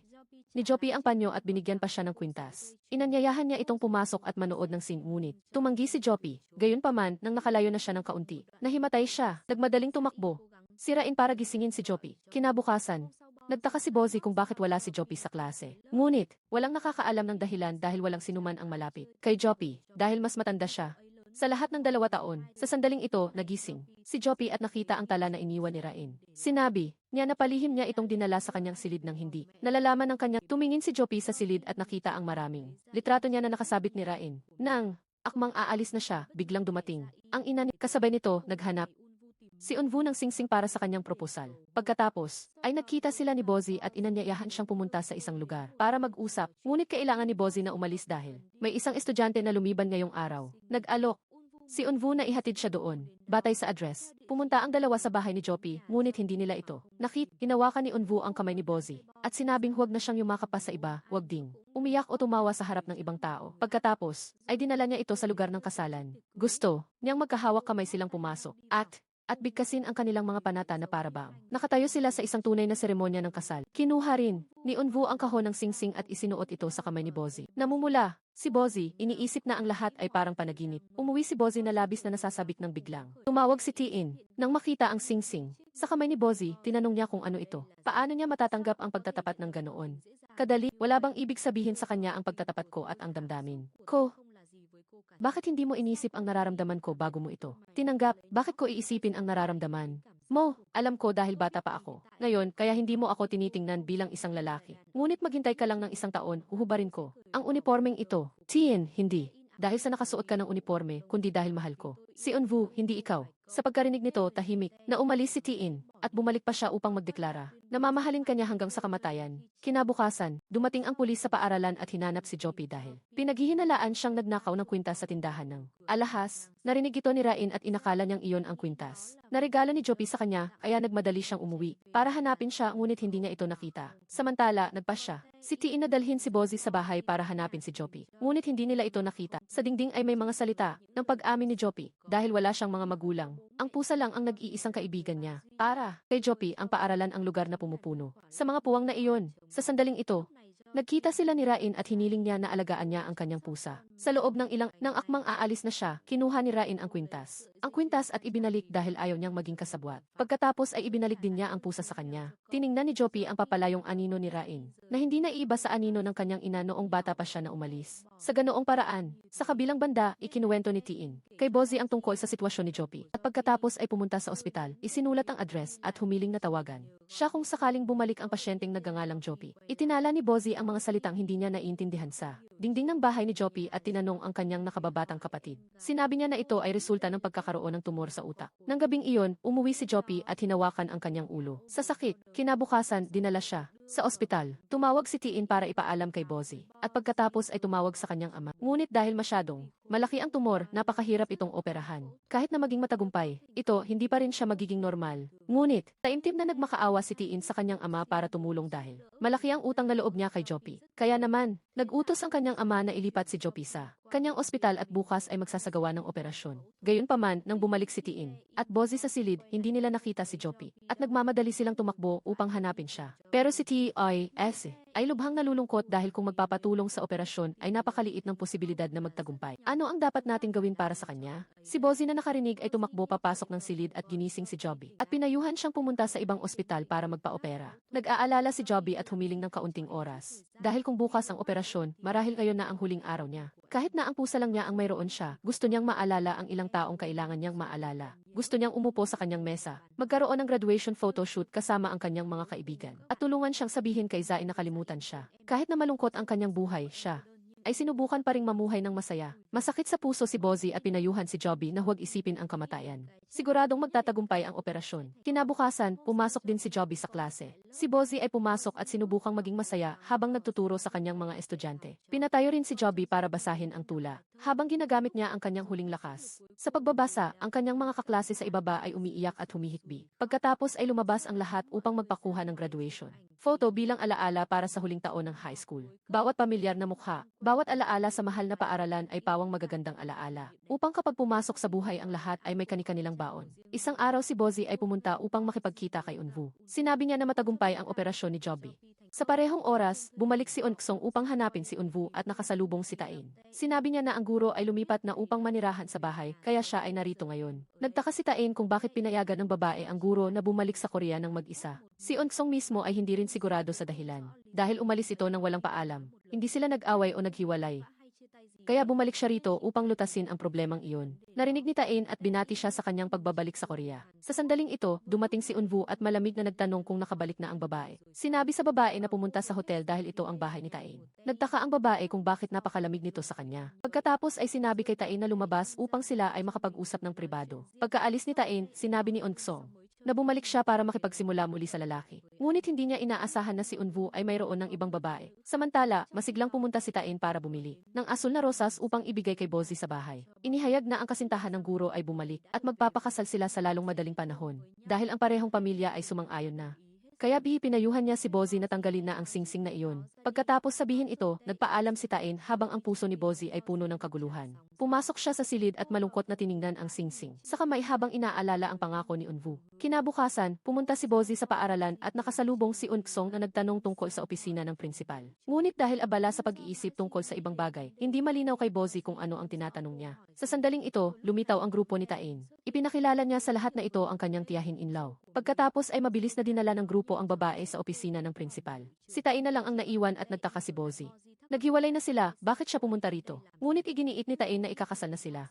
Pumasok si Eunksong sa opisina at nakipagkita kay Principal J. Masaya siyang sinalubong ang pagbabalik ng babae, kaya di agad siyang tumawag sa kanyang asawa at nag-schedule na umuwi ng maaga ngayong gabi upang kumain kasama si Eunksong. Pagkatapos ay tumawag sa kanyang nakababatang kapatid upang ipaalam. Sa sandaling ito, binuksan ni Bozy ang pinto at bago pa man siya makapagsalita, dumating din si Eunksong. Nang makita ang singsing sa kamay ni Bozy, naunawaan ni Eunksong ang kanilang relasyon. Nagtanong siya kung sina Bozy ba ang estudyante na sinikap ni Eunwoo na turuan noon.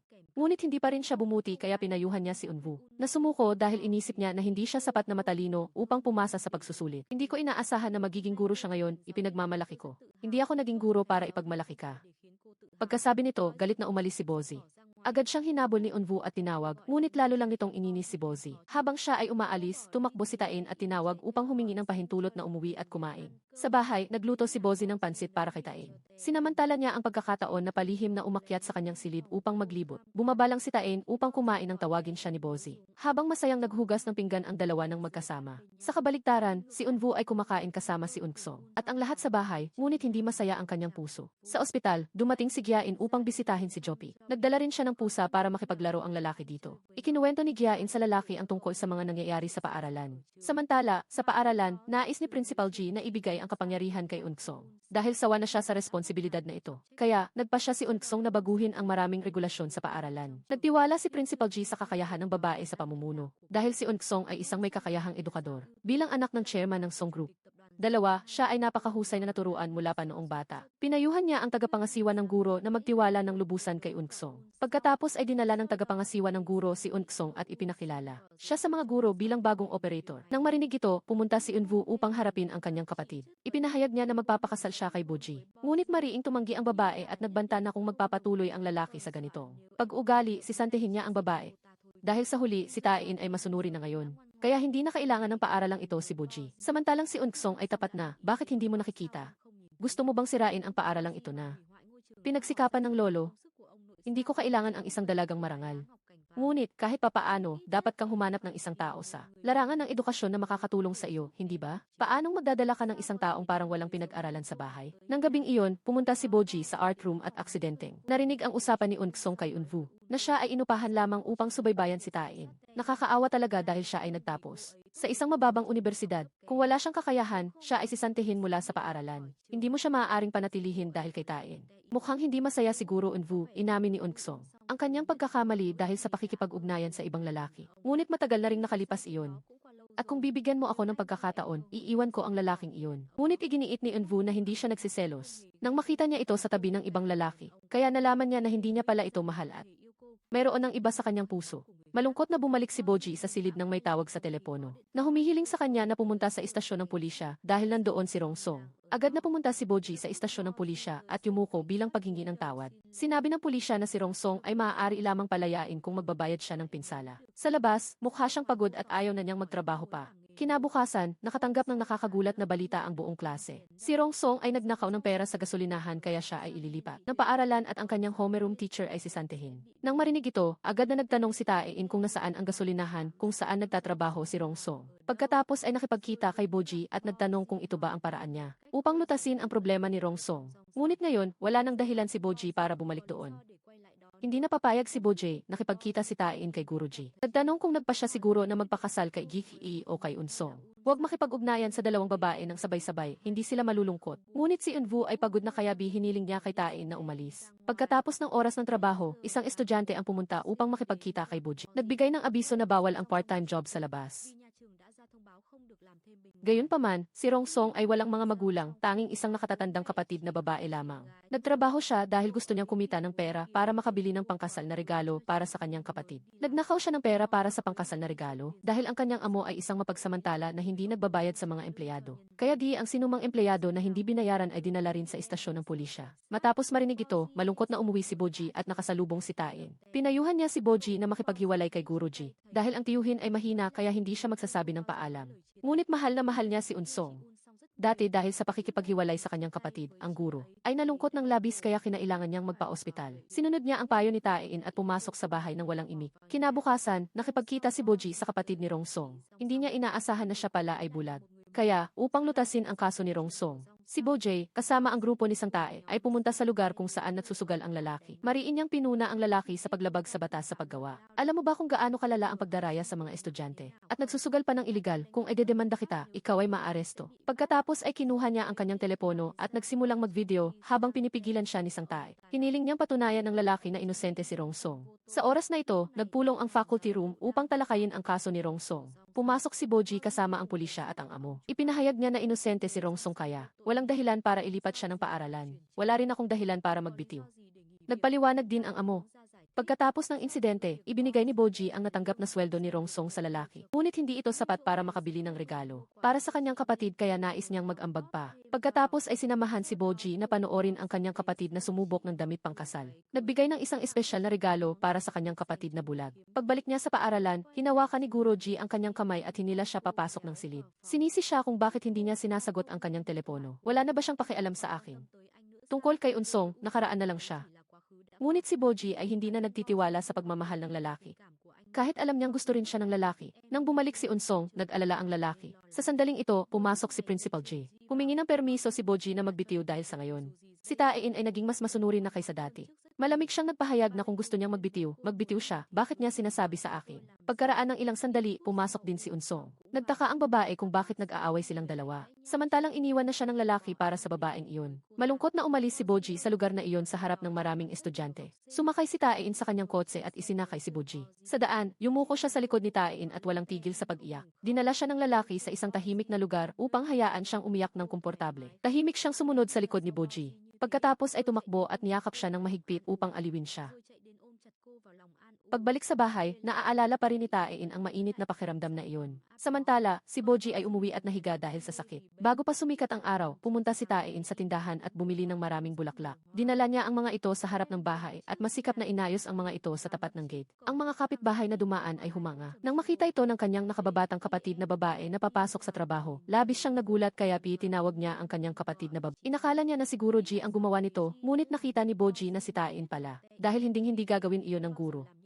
Ngunit kahit sino pa man, hindi maikakaila ang kanilang sinseridad. Kaya hinikayat niya ang kanyang kapatid na babae na tumayo para kuhanan siya ng litra. Noon, pumunta si Taein sa bahay at nagmakaawa sa kanyang madrasta na huwag paalisin si Bo Ji sa trabaho, ngunit mariing tumanggi ang babae. Sa labas, sinisi ni Taein si Unvu kung bakit. Kalmado pa rin siya gayong may nangyari sa kanyang kasintahan. Ngunit naniniwala si Unvu na ito ay dahil kusang humingi si Bo Ji ng bakasyon. Pagkatapos ay pumunta siya sa paaralan at nakipag-usap kay Bo Ji. Naisip niya na ito ang lugar na hindi niya dapat pinuntahan mula sa simula. Pagkatapos ay iminungkahi ni Unvu na mag-aral sila sa ibang bansa ng magkasama. Pagkalabas pa lang nila, tumakbo si Taein sa harapan nila. Nang makita ang sugat sa kamay ng lalaki, nagtaka si Boji kung bakit. Nagpapakahirap siya para sa isang guro na nagpapanggap tulad ko. Ginawa lang iyon ni Taein para gumaan ang pakiramdam niya. Ngunit malungkot lang siyang tumingin sa lalaki at pumasok sa silid upang makipagkita kay Unsong. Nangutya ang babae na si Boji ay hindi naman. Guro sa paaralan kaya napakarami niyang libreng oras. Pagbalik sa kanyang silid, pinag-isipan ni Boji ang alok ni Unvu. Pumayag siyang sumama sa lalaki kaya nagpakuha siya ng larawan para sa pasaporte. Dito, nag-alala siya kung ano ang gagawin nila para mabuhay doon.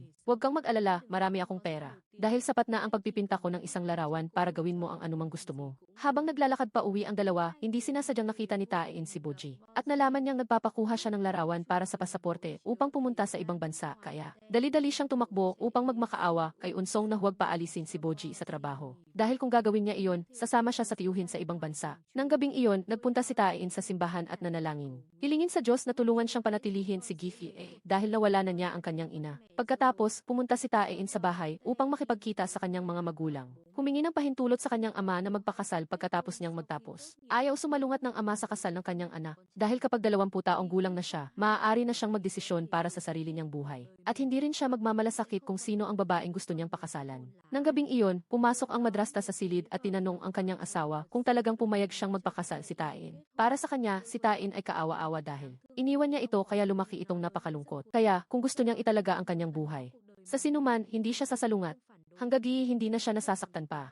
Kinabukasan, pumunta si Boji sa paaralan at masipag na naglinis ng lahat. Mula sa faculty room hanggang sa opisina ng principal. Nang lumabas siya, hindi sinasadyang nakita siya ni Unvu. Nagtaka siya kung bakit ginagawa niya ang mga gawaing ito. Nagdahilan si Boji na maaga siyang dumating at wala siyang magawa kaya niya ginawa iyon. Nagduda si Unvu na sadyang pinipilit ni Unsong si Boji. Kaya't nakipagkita siya sa babae at kinwestiyon kung bakit siya kumikilos ng ganoon. Ipinaliwanag ng babae na tinawagan siya ni Principal Due at hiniling na paalisin si Boji. Kaya iyon ang paraan niya upang panatilihin siya. Sa labas, nakita ni Taein si Boji na nagbubunot ng damo kaya labis siyang naawa. Dahil hindi gagawin ng guro ang mga bagay na ganoon. Ngunit kahit sino pa man, hindi maikakaila ang kanilang sinseridad. Kaya hinimok niya ang kanyang kapatid na babae na tumayo para kuhanan siya ng litrato. Nang gabing iyon, nasaktan si Unsong nang malaman niyang gustong dalhin ni Unvu, dalawa, at nakita rin ni Boji ang eksenang ito. Nasaksihan din ni Taein at Gemma ang lahat. Umalis si Boji kaya nagmaneho si Unvu at tinawag siya upang sumakay. Biglang dumating si Taein sakay ng motor kaya sumakay si Boji kasama niya. Pumunta ang dalawa sa isang amusement park at sumali sa mga laro doon upang pasayahin muli si Boji. Ngunit pag-uwi niya, nakita niya si Unvu na naghihintay sa harap ng pinto. Pinuna niya si Boji kung saan sila nagpunta ni Taein at bakit ngayon lang siya umuwi. Ngunit pagod na siya sa relasyong ito. Kaya tinanggal niya ang singsing, hindi inaasahang nahulog ito sa kalsada. Pakiramdam ko, parang isang panaginip lang ang lahat at marahil hindi tayo para sa isa't isa. Pagkasabi nito, malamig siyang pumasok sa bahay at yumuko at umiyak ng mag-isa. Kinabukasan, habang pumapasok sa faculty room para kumuha ng dokumento, hindi sinasadyang nahulog ni Taein ang bag ni Boji. Kaya labis siyang nabigla dahil inakala niyang sa huli ay nagdesisyon na ring umalis si Gifi. Kaya sa klase ng musika, ang mga estudyante ay masayang kumakanta habang si Taein ay umiiyak. Pagkatapos ng klase, nakipagkita siya kay Unvu. Sinisi niya ang tiyuhin kung bakit napakatigas ng puso nitong paalisin si Boji. Samantalang para sa kanya, si Boji lamang ang nag-iisang kamag-anak sa mundong ito. Sa oras na iyon, nag-iisip din ng husto si Boji tungkol sa kanyang desisyon na umalis. Biglang tumakbo ang isang estudyante at nagulat kaya agad siyang pumunta sa ospital. Nakita niya ang ina ni Zaiji at nagtaka kung bakit uminom ng gamot ang bata. Hindi rin alam ng babae ang dahilan, nalaman lang niya nang tawagan niya ito kaninang umaga. Hindi nagtagal, tumakbo si Taein at nagtanong kay Sang-i. Sinabi ng lalaki lalaki na ayos lang si Zaiji at kasama niya ang guro ngayon. Bagamat alam niyang nagmahal na si Zaiji ng ibang lalaki. Si Sang-i ay palaging tahimik na naghihintay na bumalik ang babae balang araw. Ngayon, gusto na niyang tapusin ang lahat dahil iniwan siya. Nalalong nagpaawa kay Sang-i. Ngunit umaasa siya na gagaling ang sugat na iyon sa paglipas ng panahon. At balang araw ay lilingon din siya sa akin. Naawa si Tae-in sa kaibigan na ito. Ngunit mas malupit ang kasalukuyan niyang sitwasyon kaysa kay Sang-i. Sumunod si Tae-in kay Boji at nagtanong kung talagang sasama siya sa tiyuhin. Pakiusap, wag siyang umalis, magpakasal na lang siya sa tiyuhin at manatili rito. Nangangako akong hindi na ako manggugulo sa kanya. Hindi na ako magdadala ng anumang problema sa kanya. Hindi na rin ako magsasabi ng mahal kita. Sa halip, wag lang siyang umalis at manatili siya sa paaralan. Nang gabing iyon, naghintay si Tae-in kay Guro Zaiji. At hiniling sa guro na manatili na lang sila rito at huwag nang pumunta sa France pagkatapos nilang magpakasal. Ngunit galit siyang pinuna ni Eunwoo. At hiniling kay Tae-in na huwag makialam sa usapan ng matatanda. Sa bahay, tiningnan ni Boji ang tiket ng eroplano at nag-isip ng husto. Biglang tumawag si Guro Zaiji at nagpumilit na makipagkita. At ikinuwento ang kanyang nakaraan kay Unsong. Ngunit ang laging nasa isip ni Boji ay ang sinabi ni Tae-in na magpakasal kay Guro Zaiji at manatili rito.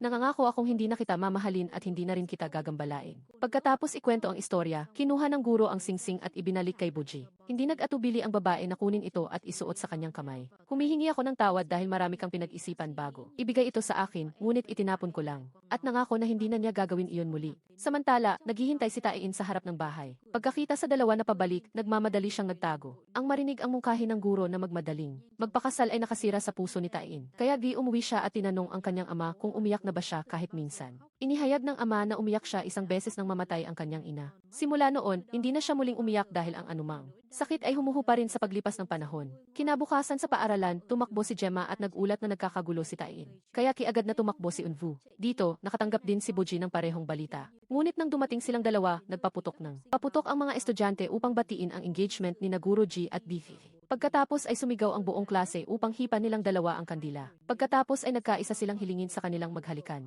Hindi makatanggi, hinalikan na lang ng guro ang noo ni Boji. Napakasaya ng kapaligiran ng engagement party na inorganisa ng mga estudyante. At walang makakaintindi na pinilit ni Tae-in na ibaon ang kanyang damdamin upang batiin ang masayang araw na ito. Pagkatapos magtapos ang lahat, naiwan si Tae-in na mag-isa sa silid, humihikbi at umiiyak. Kinabukasan, nagbigay siya ng isang tangkay ng rosas kay Unsong. Inanyayahan din niya ang babae na mag-almusal kasama niya. Pagkatapos ay tinanong ang dahilan ng paghihiwalay nila ni Guro Ji. Ngunit hindi rin alam ng babae kaya sinabi niya kay Tae-in na tanungin ang guro. Kung ganoon, ano ang mangyayari sa iyo kung magpapakasal si Guro sa Boji? Gayunpaman, hindi naman ako nalulungkot kaya huwag mo akong aliwin. Pagdating sa paaralan, tumakbo si Boji at tinawag si Tae-in. Nagpasalamat siya sa pagdiriwang na inorganisa noong nakaraang araw. Ngunit tila hindi nag-abalang makinig si Tae-in at tumakbo na lang kasama ang kanyang mga kaibigan. Sa oras na iyon, dumating si Unsong sa silid at nakita si Eunwoo na naglilinis kaya nagtanong siya. Ipinahayag ng lalaki na maglilinis na siya ng lahat simula ngayon kaya pinayuhan niya ang babae na huwag na niyang utusan si Boji na hindi inaasahan ni Unsong na magbabago ng ganoon ang lalaki. Kaya nangako siyang hindi na niya utusan si Boji na maglinis at umaasa rin.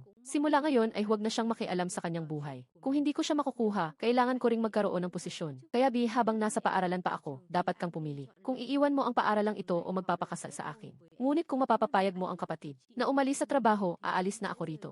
Habang nag-uusap ang mga guro tungkol sa paparating na seminar, siguro ay inatasang dumalo sa seminar. Ngunit pumasok si Unsong at hiniling na si Boji ang ipadala. Dahil sa katunayan, nagplano na si Unsong upang ipahiya si Boji. Bago umalis, pumunta siya sa klase at pinayuhan ang mga estudyante na mag-aral ng mabuti at huwag mag-skip ng klase. Kung may anumang problema, tumawag sa 119. Nang marinig iyon, tumakbo agad si Tae-in pauwi at nakipagkita sa kanyang madrasta. Nagtanong kung ano ang inihanda ng babae noong dumalo ang tiyuhin sa seminar noong nakaraang taon. Sinabi ng babae na kumot at underwear lang. Akala niya umalis na si Tae-in pagkatapos niyang marinig iyon, ngunit pumasok siyang muli. Sa inis, kinuha ng babae ang pera at inabot sa kanya at sinabing huwag na siyang abalahin pa. Nang makuha ang pera, bumili si Tae-in ng maraming bagay at dinala kay Boji dahil kakailanganin niya ang mga ito. Pinayuhan niya itong magsuot ng makapal na damit dahil napakalamig doon sa panahong iyon. Pagdating sa lugar, binuksan ni Boji at tiningnan ang mga bagay na inihanda ni Tae-in at nagustuhan niya ito. Ngunit hindi pinapayagan ang paggamit ng telepono sa lugar na iyon. Kaya, isang empleyado ang pumunta sa silid at kinolekta ang telepono. Kaya, nag-text si Tae-in ngunit hindi siya nakatanggap ng sagot. Hanggang kinabukasan, wala pa rin siyang natanggap na tugon. Pagkatapos, pumunta si Tae-in sa isang restaurant at nakipagkita sa kanyang madrasta para mag-lunch. Ngunit hindi niya inaasahan na ito pala ay isang pagpupulong ng dalawang pamilya. Hinikayat ng ama ni Unsong ang dalawa na magpakasal na. Nang marinig iyon, humingi ng paumanhin si Eunwoo at umalis kaya sumunod din si Tae-in. Nagtanong kung ano ang nangyayari at bakit sila magpapakasal. Ngunit hindi rin alam ni Eunwoo, pumunta lang siya dahil tinawag siya ng kanyang kapatid. Pinagalitan ni Taein ang tiyuhin na tanga dahil nagpauto ng 2 beses. Kung magpakasal ka kay Unsong, paano na ang guro? Pagkatapos ay hiniling niya sa tiyuhin na pumasok at direktang ipahayag sa kanila na hindi siya magpapakasal kay Unsong dahil may iba na siyang mahal. Kung hindi mo magagawa, hayaan mo akong gumawa para sa iyo. Ngunit pinagalitan ni Eunwoo si Taein na huwag maging mapagmataas. Dahil mas galit ako kaysa sa iyo, naghahanap ako ng angkop na pagkakataon upang magsalita, maghihintay ka hanggang kailan hanggang matapos silang magpakasal o hanggang magkaanak na sila. Habang masayang nagtetea ang lahat. Pumasok si Taein at diretsahang sinabi na may iba ng papakasalan ang tiyuhin. Alam mo ba kung bakit mo pa inanyayahan ang lahat dito? Sinabi rin niya na engaged na ang tiyuhin kay guro na sa paaralan at dinala na rin niya ito upang ipakilala sa pamilya. Dahil lang sa ayaw niyang ipahiya si Unsong kaya nanahimik ang tiyuhin. Galit na umalis ang ama ni Unsong. Sinampal ni inang tiyuhin si Taein at hiniling sa kanyang asawa na alisin ang pangalan ni Taein sa family registry dahil ayaw kong magkaroon ng anak sa labas na tulad mo. Nahiya si Unsong at tumakbo palayo at tumakbo rin si Eunwoo upang habulin siya at hindi rin alam ng ama kung ano ang sasabihin sa kanyang anak. Samantala, sa seminar, si Boji ay tinawag upang ayusin ang mga dokumento at gumawa ng ilang bagay para sa seminar. Nagtaka si Boji at nalaman niyang may iba nang ipinadala ang paaralan ng Jungsu upang dumalo. Pumunta lang siya rito bilang formalidad, kaya tutulungan niya kami sa ilang gawain. Nang marinig ito, galit na tinipon ni Boji ang kanyang mga gamit at umuwi, nakalimutan niyang kunin ang kanyang telepono. Dahil napakalayo ng lugar sa sentro, kailangan niyang maglakad ng matagal. Hanggang sa namaga ang kanyang mga paa at nadapa siya sa gitna ng daan. Ngunit nagpumilit pa rin siyang pumunta sa lugar kung saan may telepono upang tawagan si Eunwoo. Ngunit dahil nakikipag-usap siya kay Unsong, hindi siya makatawag. Kaya napilitan si Boji na tawagan si Taein para humingi ng tulong. Nang matanggap ang tawag, agad na sumakay si Taein sa kanyang motor at pumunta sa lugar kung saan siya naghihintay. Sa daan pa uwi, hindi na kinaya ni Boji. Dahil sa sobrang lamig kaya sinabi niya kay Taein na huminto. Hinubad ng lalaki ang kanyang jacket at ipinasuot sa kanya. At sinubukan pang kuskusin ang kanyang mga kamay upang painitin ito. Alam ni Taein na hindi pa kumakain si Boji kaya nagmadali siyang umalis upang bumili ng pagkain para sa kanya. Pagkaraan ng ilang sandali, bumalik siya na may dalang pagkain sa kanyang kamay. Nagpapasalamat si Boji kay Taein habang emosyonal. Umiyak siya habang kumakain. Nang makita ang pamamaga at panginginig ng mga paa ni Boji sa lamig, kinuha ni Taein ang kanyang sapatos at ipinasuot sa kanya upang panatilihing mainit. Hindi nagtagal, dumating din si Eunwoo. Sinabi ni Taein na siya mismo ang tumawag dahil natatakot siyang magkasakit ang babae kung umuwi siya sa Seoul sakay ng motor. Pagkatapos ay hinikayat niya itong sumakay sa kotse kasama ang guro. Iniwan si Taein na mag-isa at tahimik na nakatingin habang umaalis sila. Kinabukasan, sa paaralan, sinabi ni Unsong na kaninang umaga ay tumawag si Principal G at hiniling na paalisin siya kaagad. Ngunit ayaw ko itong gawin kaya maghihintay ako hanggang sa kusa siyang magbitiw. At nalaman niyang hindi siya nabibilang sa lugar na ito. Pagpasok sa klase, nakita ni Boji na wala sina Taein at Jaima. Dahil may sakit ang lalaki, nanatili si Jaima upang alagaan siya. Habang lumabas si Jaima upang bumili ng lugaw at gamot, tumawag si Boji. Nang malaman niyang may sakit ang lalaki, nag-alala siyang tumakbo palayo. Pagdating doon, nakita niya si Jaima na nag-aalaga kay Taein. Kaya, malungkot na bumalik si Boji. Pagdating ng gabi, hindi matawagan ni Taein si Boji kaya nag-alala siya. Kaya, pumunta siya sa bahay at naghintay na umuwi ang babae. Ngunit pagdating ni Bojay, inakala niyang may magnanakaw kaya. Tumakbo siya palayo na nagpahirap sa lalaki na habulin siya. Sa bahay, nagluto siya ng pansit para kay Taein. Humingi rin ang lalaki ng pahintulot na matulog doon ng isang gabi dahil may sakit siya at ayaw niyang mag-isa. Nang makita si Taein na nilalamig, kinuha ni Boji ang kumot at kinumutan siya. Sa oras na iyon sa bahay, tinanong ni Eunwoo ang dahilan kung bakit tinututulan ng kanyang kapatid si Boji. Lahat ay dahil sa paaralan. Gusto kong humanap ka ng taong makakatulong sa iyo na pamahalaan ito. Huwag kang mag-alala, pagkatapos naming magpakasal, mag-aaral kami sa ibang bansa sa loob ng 3 taon. Pagbalik namin, kami ni Boji ang mamamahala sa paaralan. Si Unsong ay hindi miyembro ng ating pamilya kaya hindi niya kailangang gawin iyon. Ngunit kahit anong pilit niya, hindi pa rin siya pumayag. Dahilan upang walang magawa si Eunwoo kundi umalis sa silid. Samantala, si Boji ay nag-aalaga kay Taein. Nagising si Taein kinaumagahan at bumaba ng bahay. Nang makita si Boji na mahimbing na natutulog, marahan siyang humalik sa noo nito bago umalis. Pumunta siya upang bumili ng telepono ngunit masyadong mahal. Kaya naisip niyang ibenta ang kanyang motor. Ngunit 2 milyong won lang ang nakuha niya samantalang 15 milyong won ang bili niya. Nakumbinsi ni Taein ang bumibili na dagdagan pa ng 240,000 won. Nang gabing iyon, tumawag si Eunwoo upang isama siya. Upang bumili ng telepono ngunit tumanggi si Boji. Pagkababa ng telepono, may narinig siyang ingay kaya natakot siya at isinara ang pinto. Biglang tumunog ang telepono. Kinakabahan siyang sumagot at si Taein ang nasa kabilang linya. Sinabi niyang regalo iyon para sa kasal kaya tanggapin niya. Habang umuuwi si Bojay, tahimik na sumunod si Taein hanggang sa makarating siya sa bahay. Nang makita siyang pumasok sa loob, ang tanging nasabi lang ni Taein ay, "Good night." Kinabukasan, nakipagkita si Unsong kay Boji. Tinanong niya kung alam ng babae na tumira sila ng magkasama sa France noon. Hindi naintindihan ni Boji ang mga salitang ito. Siya ay may mataas na pinag-aralan at mas Mahusay sa lahat ng bagay kaysa sa akin. Bakit siya kumikilos ng ganyan? Ano ang alam mo para magsalita? 20 taong gulang pa lang ako nang makilala ko si Unvu. Sa loob ng 0 taon, wala akong nakilalang iba. Kung magpapakasal ako sa kanya, isa. Sa amin ang mamamahala sa paaralan. Iyon ang dahilan kung bakit nagpatuloy ako sa pag-aaral upang maging malaya siyang ituloy ang kanyang hilig sa pagpinta. Dahil sa kanya, isinuko ko ang aking pangarap.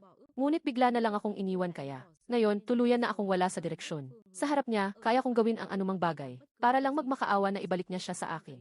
Bata ka pa, pwede ka pang magmahal ng iba, pero ako hindi. Sa klase, si Boji ay nag-iisip ng malalim. Nakita ito ni Taein at inihagis sa kanya ang eroplano. Sa loob ay iginuhit ang puso at ang salitang iniimagine mo ba ako. Pagsapit ng gabi, sumama siya kay Unvu pero hindi siya masaya. Nagtanong siya kung bakit niya hiniwalayan si Unsong. Gayong marami siyang isinakripisyo para sa kanya. Pero ayaw na ni Unvu na banggitin pa si Unsong. Samantala, si Taein naman ay hindi makatulog kaya nag-jogging sa labas. Tumakbo siya ng diretsyo hanggang sa bahay ni Boji. Tumayo sa labas, tumingin sa loob at nagpaalam na good night. Kinabukasan, ipinaalam ni Unsong kay Unvu na ang paaralan ay kukunin na ng Songhai Group. Sinabi ko na sa iyo, kung hindi kita makukuha, kailangan kong makuha ang paaralan na ito. Galit na nagtanong si Unvu kay Unsong kung bakit siya naging ganoong tao. Ikaw ay isang matapang, matalino at laging puno ng sigla na babae. Iyon ay noong kasama kita. Paano mo nagawang iwan ang babaeng kasama mo? Sa loob ng 0 taon para mahalin ang babaeng nakilala mo lang ng ilang araw. Hindi ba sinabi sa iyo ni Bozi na nagmakaawa ako sa kanya? Pero kahit hindi siya sumuko sa iyo, ako ang susuko.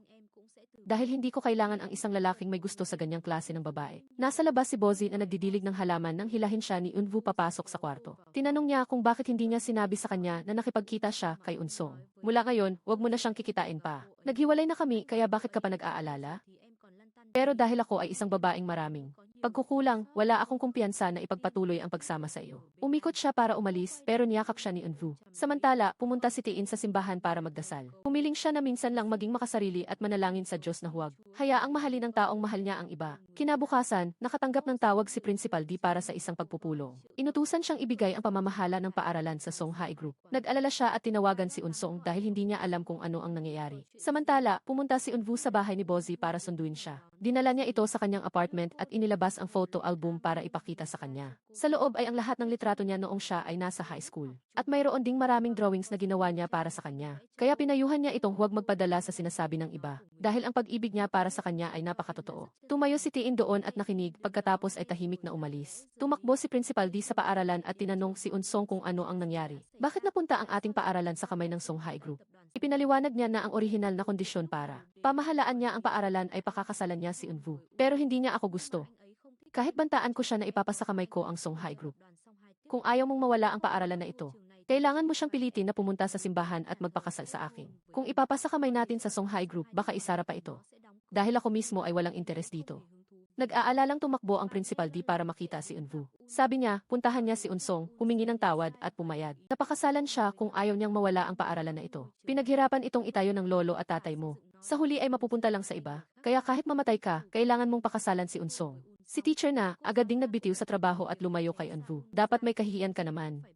Sa tingin mo, karapat-dapat ka sa Unvu ng pamilya ko. Pagkatapos sabihin iyon, umalis siya. Umalis din si Bozi doon na mabigat ang kalooban. Pag-uwi, nagpatuloy ang pag-aaway ng magkapatid. Ngunit hindi sumuko si Principal D kay Unvu. Kahit humingi siya ng pahintulot na siya na ang mamahala sa paaralan. Gayunpaman, hindi siya naniniwala sa kakayahan ng kanyang kapatid kaya mariin siyang tumanggi. Si Bozi naman, umuwi ng malungkot at nakita niyang naghihintay si Tain. Kaya, pinapapasok niya ito at lulutuan ng noodles. Habang kumakain si Tain ng noodles, inalok din niya itong matulog sa bahay nila. Nang gabing iyon, bumaba si Tain at nakita si Bozi na umiiyak kaya nagtanong siya. Hindi siya sumagot at niyakap lang si Tain at patuloy na umiyak. Kinabukasan, pumasok si Bozi sa kwarto para gisingin si Tain at pumasok sa klase. Pagdating sa paaralan, nakita niya si Unvu at sinabihan siya nitong maghintay. Tiyak na papakasalan kita. Pagkatapos, pumunta siya kay Unsong. Pinayuhan niya itong kalimutan na siya at pati na rin ang paaralan. Dahil pagkatapos ng kasal, mag-aaral siya sa ibang bansa sa loob ng 3 taon. Pagbalik niya, siya na ang mamamahala sa paaralan. Dahil nag-aalala si ate na ibibigay mo ang paaralan sa Songhai Group. Nag-aalala si ate mo, pero ikaw hindi ba? Kaya, piliin mo na lang kung ang paaralan ba o ang babaeng iyon. Sa oras na iyon, nasa sauna si Tain kasama si Bozi. Nagkaroon sila ng masayang oras doon. Nang mapagod, nakatulog pa si Bozi sa balikat ni Tain. Nang magising, dinala niya ito para kumain ng noodles. Sinabi niya kay Tain na magre-resign na siya sa pagtuturo. Pagdating nila sa bahay, tumawag si Unvu. Pinayuhan niya itong huwag mag-isip ng kung ano-ano at magiging maayos ang lahat. Pagbalik sa kwarto, tiningnan ni Bozi ang larawan ni Tain at ngumiti. Hindi niya maintindihan kung bakit sa kanyang pagtulog. Laging lumalabas ang imahe ni Tain sa kanyang isip. Paggising niya lang nawawala ang imahe na iyon.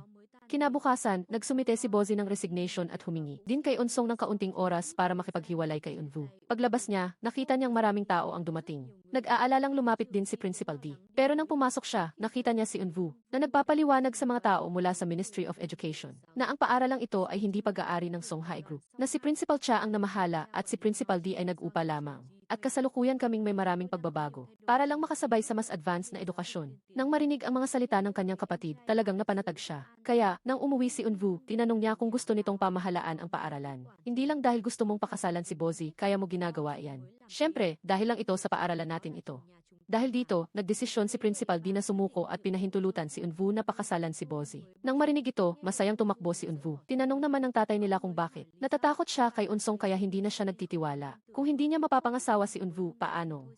Naisip niyang ibigay ang paaralan sa Songhai Group. Pagkatapos, umuwi si Bozi at nakita si Unvu. Masayang ibinalita ni Unvu na pumayag na si ate na magpakasal sila. Kaya magplano na tayo ng kasal. At sabay tayong mag-aral sa ibang bansa. Niyakap niya si Bozi ng may labis na kaligayahan. Ngunit salungat sa kagalakan niya, si Bozi ay mukhang hindi masaya at tumakbo palayo. Sa isang inuman, pinayuhan siya ng kaibigan na mag-isip muli dahil mahirap makahanap ng mabuting lalaki na tulad niya. Ngunit patuloy na uminom si Bozi hanggang sa siya ay bumagsak. Sinubukan niyang tawagan si Unvu, ngunit hindi niya inaasahang si Taiin ang number. Kaya, dumating si Taiin at binuhat si Bozi pauwi. Pagdating, nakita niya si Teacher D kaya ibinigay niya. Sa paaralan, binabati ng lahat si Bozi. Pero hindi siya masaya.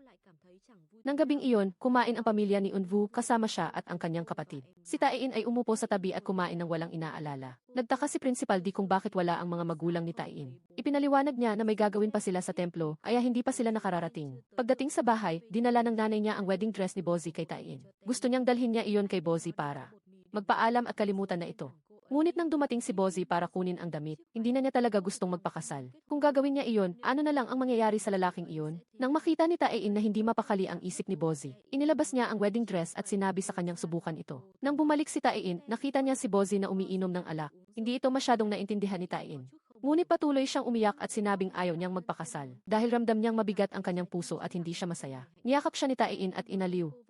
Nang makatulog na siya, binuhat niya ito patungo sa upuan. Pagkatapos, umupo siya sa tabi, mahigpit na hinawakan ang kamay ni Bozi at pinanood itong matulog. Kinaumagahan, dumating ang tatay at stepmother ni Taiin para sunduin siya para sa kasal. Hindi nila inaasahang makita si Taiin na natutulog sa tabi ni Bozi. Nagising sila at nakita na mahigpit pa rin ang hawak ng kanilang mga kamay, kaya dali-dali nila itong binitawan. Nautal na ipinaliwanag ni Taiin na wala namang nangyari. Ngunit galit na inutusan ng kanyang ama ang anak na lumabas. Nang inakay ng stepmother si Taiin, sinampal siya agad ng ama. Sinigawan siya na malaswa raw siya, nanliligaw sa guro noon, ngayon naman sa estudyante. Umalis ang ama, naiwan si Bozi mag-isa. Hinubad niya ang wedding dress, iniwan ito pati na rin ang singsing, at tahimik na umalis. Taiin, mula ngayon, huwag ka nang pumunta rito at mamuhay ka na lang sa sarili mong buhay.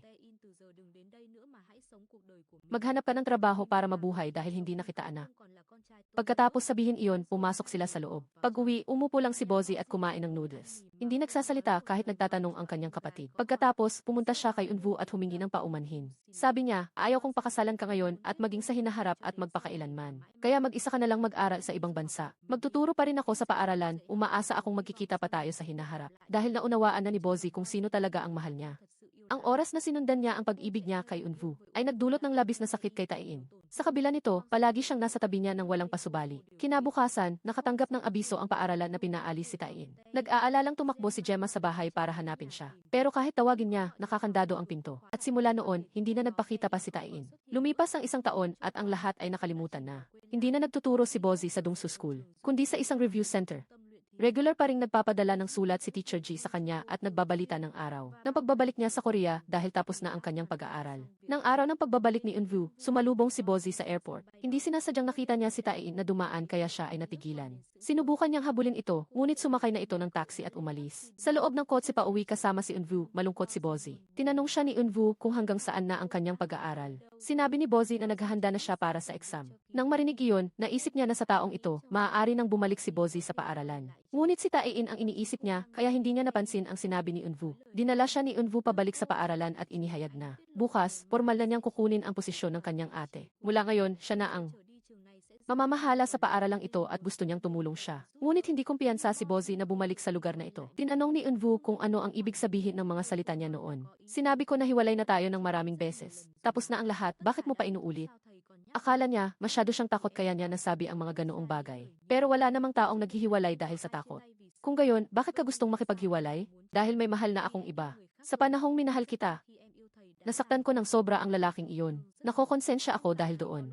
Samantala, si Taein naman ay umuwi at pumunta agad sa ospital para makita ang kanyang ama. Tinanong siya ng ama kung ano ang dahilan ng kanyang pagbabalik. Inilabas ni Taein ang isang kahon at ibinigay sa ama. Sa loob ay isang ballpen. Sinabi niya na hindi niya pa nagagamit lahat ng perang pinadala ng ama. Pero sa loob ng 20 taon, wala pa akong nagagawa. Pero napakarami ko ng nagastos na pera mo. Ngayon, magtitira ako ng kaunti para sa pag-aaral ko dahil gusto kong pumasok sa universidad. Nang marinig ito, nagtanong ang ama kung totoo ba ang iniisip niya o kung niloloko lang niya ito. Pero pagkatapos ay masaya silang nag-inuman ng mag-ama. Pagkatapos, pumunta si Taein sa bahay ng isang kaibigan. Nakita niya ang larawan ni Bozi kaya kinuha niya at tiningnan. Tinanong niya kung madalas ba niyang nakikita si Bozi. Paminsan-minsan, nagkikita lang kami sa Fenth. Nag-aaral siya sa klase ni Bozi sa review center.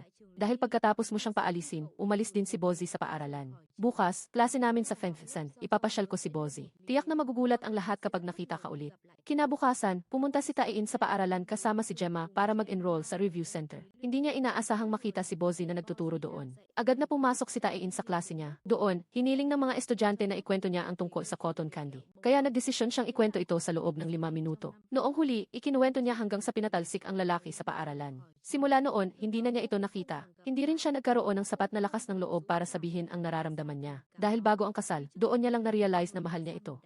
Kaya, ayaw niyang magkamali ang mga estudyante tulad niya. Pagkatapos niyang magsalita, nakita ni Bozi si Taein. Naguguluhan siyang tumayo at umalis. Tumakbo siya at hinanap ito sa labas pero hindi niya nakita. Dahil sa oras na iyon, sadyang iniiwasan siya ni Taein. Nang mag-reunion, nandoon ang lahat maliban kay Taein. Dahil ito ang anibersaryo ng isang taong pagkakalayo ni Teacher Bozi at Taein. Kaya, umaasa ang lahat na magkikita silang muli. Ngunit nang dumating si Bozi, wala si Taein. Dahil ayaw na niyang makita si Bozi. Tapos na ang nakaraan, bakit pa ulitin?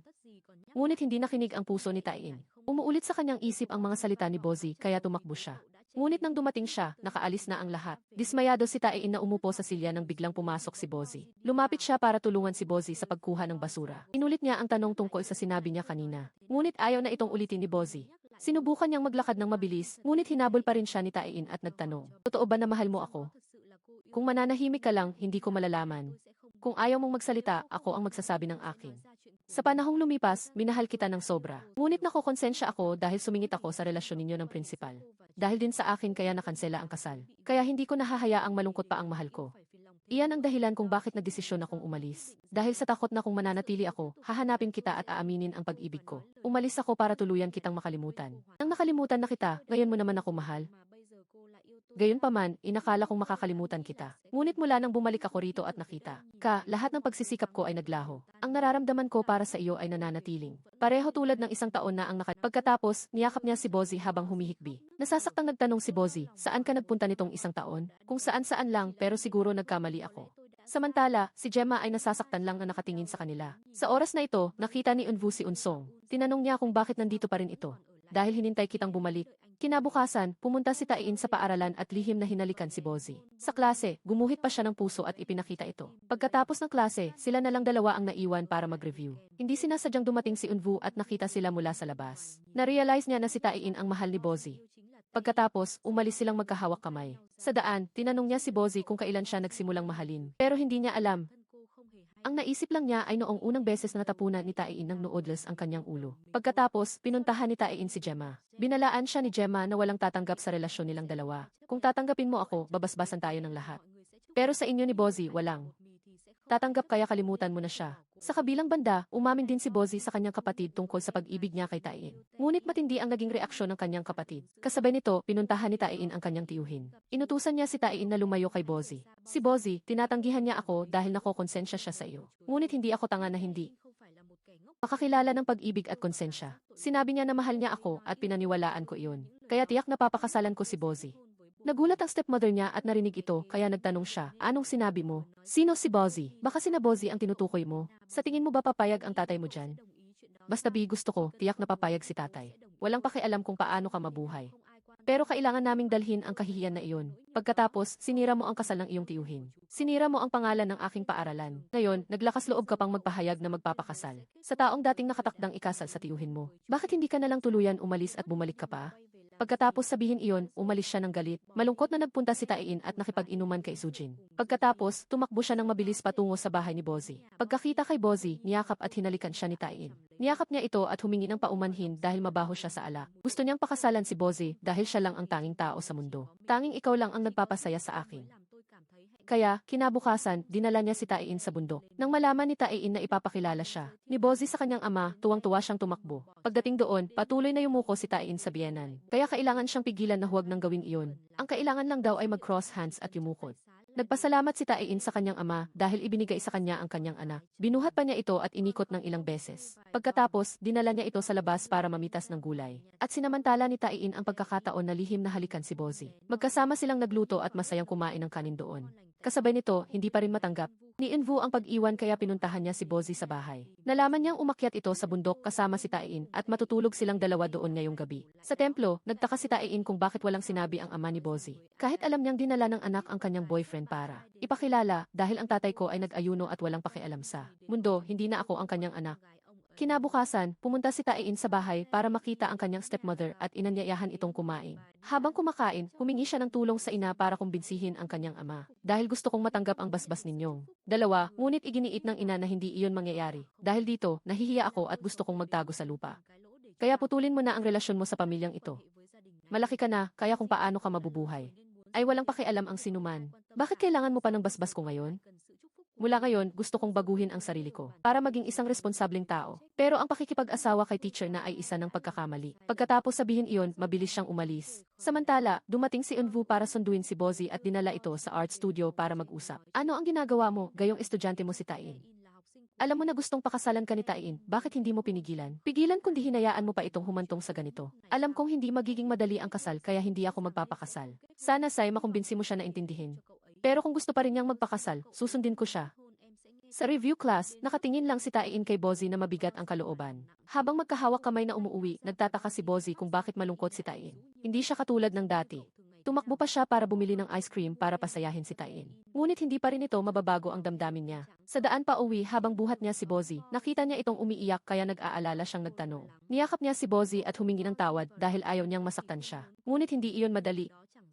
Naiintindihan ni Bozi na kahit tanggapin panang pamilya ni Taein, mahirap pa rin ang kasal nilang dalawa. Dahil sa totoo lang, walang tatanggap sa relasyon natin. Kung gusto mong magpakasal, ikaw ang maghihirap. Kaya mag-date lang tayo muna ng ganito.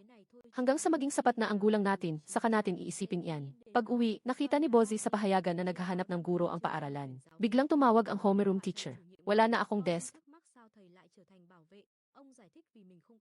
Pagkatapos, nagtanong siya kung malapit na bang makuha ni Bozi ang teacher certificate. Gusto niyang bumalik ito sa paaralan para magturo. Dahil ngayon, mahirap na ang sitwasyon sa paaralan. Dumarami ang mga estudyanteng lumilipat sa ibang paaralan. Sinisikap ni Teacher G na ibalik ang paaralan sa dati. Mahihirapan siyang mag-isa, kaya kailangan niya ang tulong natin. Pagkatapos, ibinigay niya ang application form para punan. Nang gabing iyon, pinuntahan ni Taein ang kanyang tiyuhin sa bahay. Sinuntok siya nito at inutusan na mula ngayon, wag na silang magpakita ni Bozi sa harap niya. Naiintindihan ni Taein na walang nagbabasbas sa relasyon niya para kay Bozi. Nang marinig ang mga salita ni Taein, pinuntahan ni Eunwoo si Taein para mag-inuman. Sinabi niya rito na nagde-date sila ni Bozi. Sumuko na si ate, kaya ang desisyon mo na lang ang kulang. Paano kung hindi ako pumayag? Kung ganoon, walang tatanggap sa inyo. Pero kahit na, mananatili pa rin silang magkasama. Gayunpaman, sa tingin ko, kahit wala si Bozi, sapat na ang kalungkutan ni Taein. Pagbalik sa paaralan, nakita niya si Unsong. Tinanong ni Eunwoo kung ano ang naramdaman niya noong sinabi niya ang hiwalay na tayo. Hindi ako naniwala, hanggang ngayon hindi pa rin ako makapaniwala. Pagkatapos, tumawa siya at sinabing nagbibiro lang ako. Hayaan mo na, dahil tanggap ko na ang katotohanan ngayon. Inabot ako ng 1 taon para kalimutan ka, at ngayon kailangan ko. Panang 1 taon para mabalanse ang lahat. Ikaw at si teacher na, 1 taon na kayong naghiwalay, kaya kailangan mo pa ng 2 taon para makalimot, kaya go for it. Pigilan kundi hinayaan mo pa itong humantong sa ganito. Alam kong hindi magiging madali ang kasal kaya hindi ako magpapakasal. Sana say makumbinsi mo siya na intindihin. Pero kung gusto pa rin niyang magpakasal, susundin ko siya. Sa review class, nakatingin lang si Taein kay Bozi na mabigat ang habang magkahawak kamay na umuuwi, nagtataka si Bozi kung bakit malungkot si Taein. Hindi siya katulad ng dati. Tumakbo pa siya para bumili ng ice cream para pasayahin si Taein. Ngunit hindi pa rin ito mababago ang damdamin niya. Sa daan pa uwi habang buhat niya si Bozi, nakita niya itong umiiyak kaya nag-aalala siyang nagtanong. Niyakap niya si Bozi at humingi ng tawad dahil ayaw niyang masaktan siya. Ngunit hindi iyon madali. Naiintindihan ni Bozi na kahit tanggapin Panang pamilya ni Taiin, mahirap pa rin ang kasal nilang dalawa. Dahil sa totoo lang, walang tatanggap sa relasyon natin. Kung gusto mong magpakasal, ikaw ang maghihirap. Kaya mag-date lang tayo muna ng ganito. Hanggang sa maging sapat na ang gulang natin, saka natin iisipin iyan. Pag-uwi, nakita ni Bozy sa pahayagan na naghahanap ng guro ang paaralan. Biglang tumawag ang homeroom teacher. Wala na akong desk.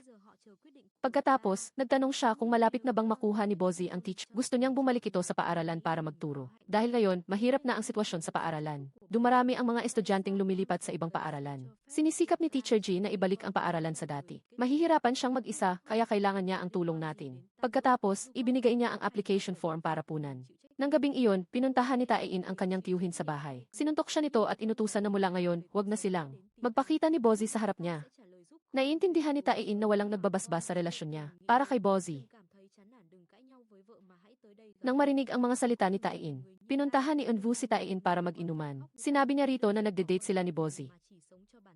Sumuko na si ate, kaya ang desisyon mo na lang ang kulang. Paano kung hindi ako pumayag? Kung ganoon, walang tatanggap sa inyo.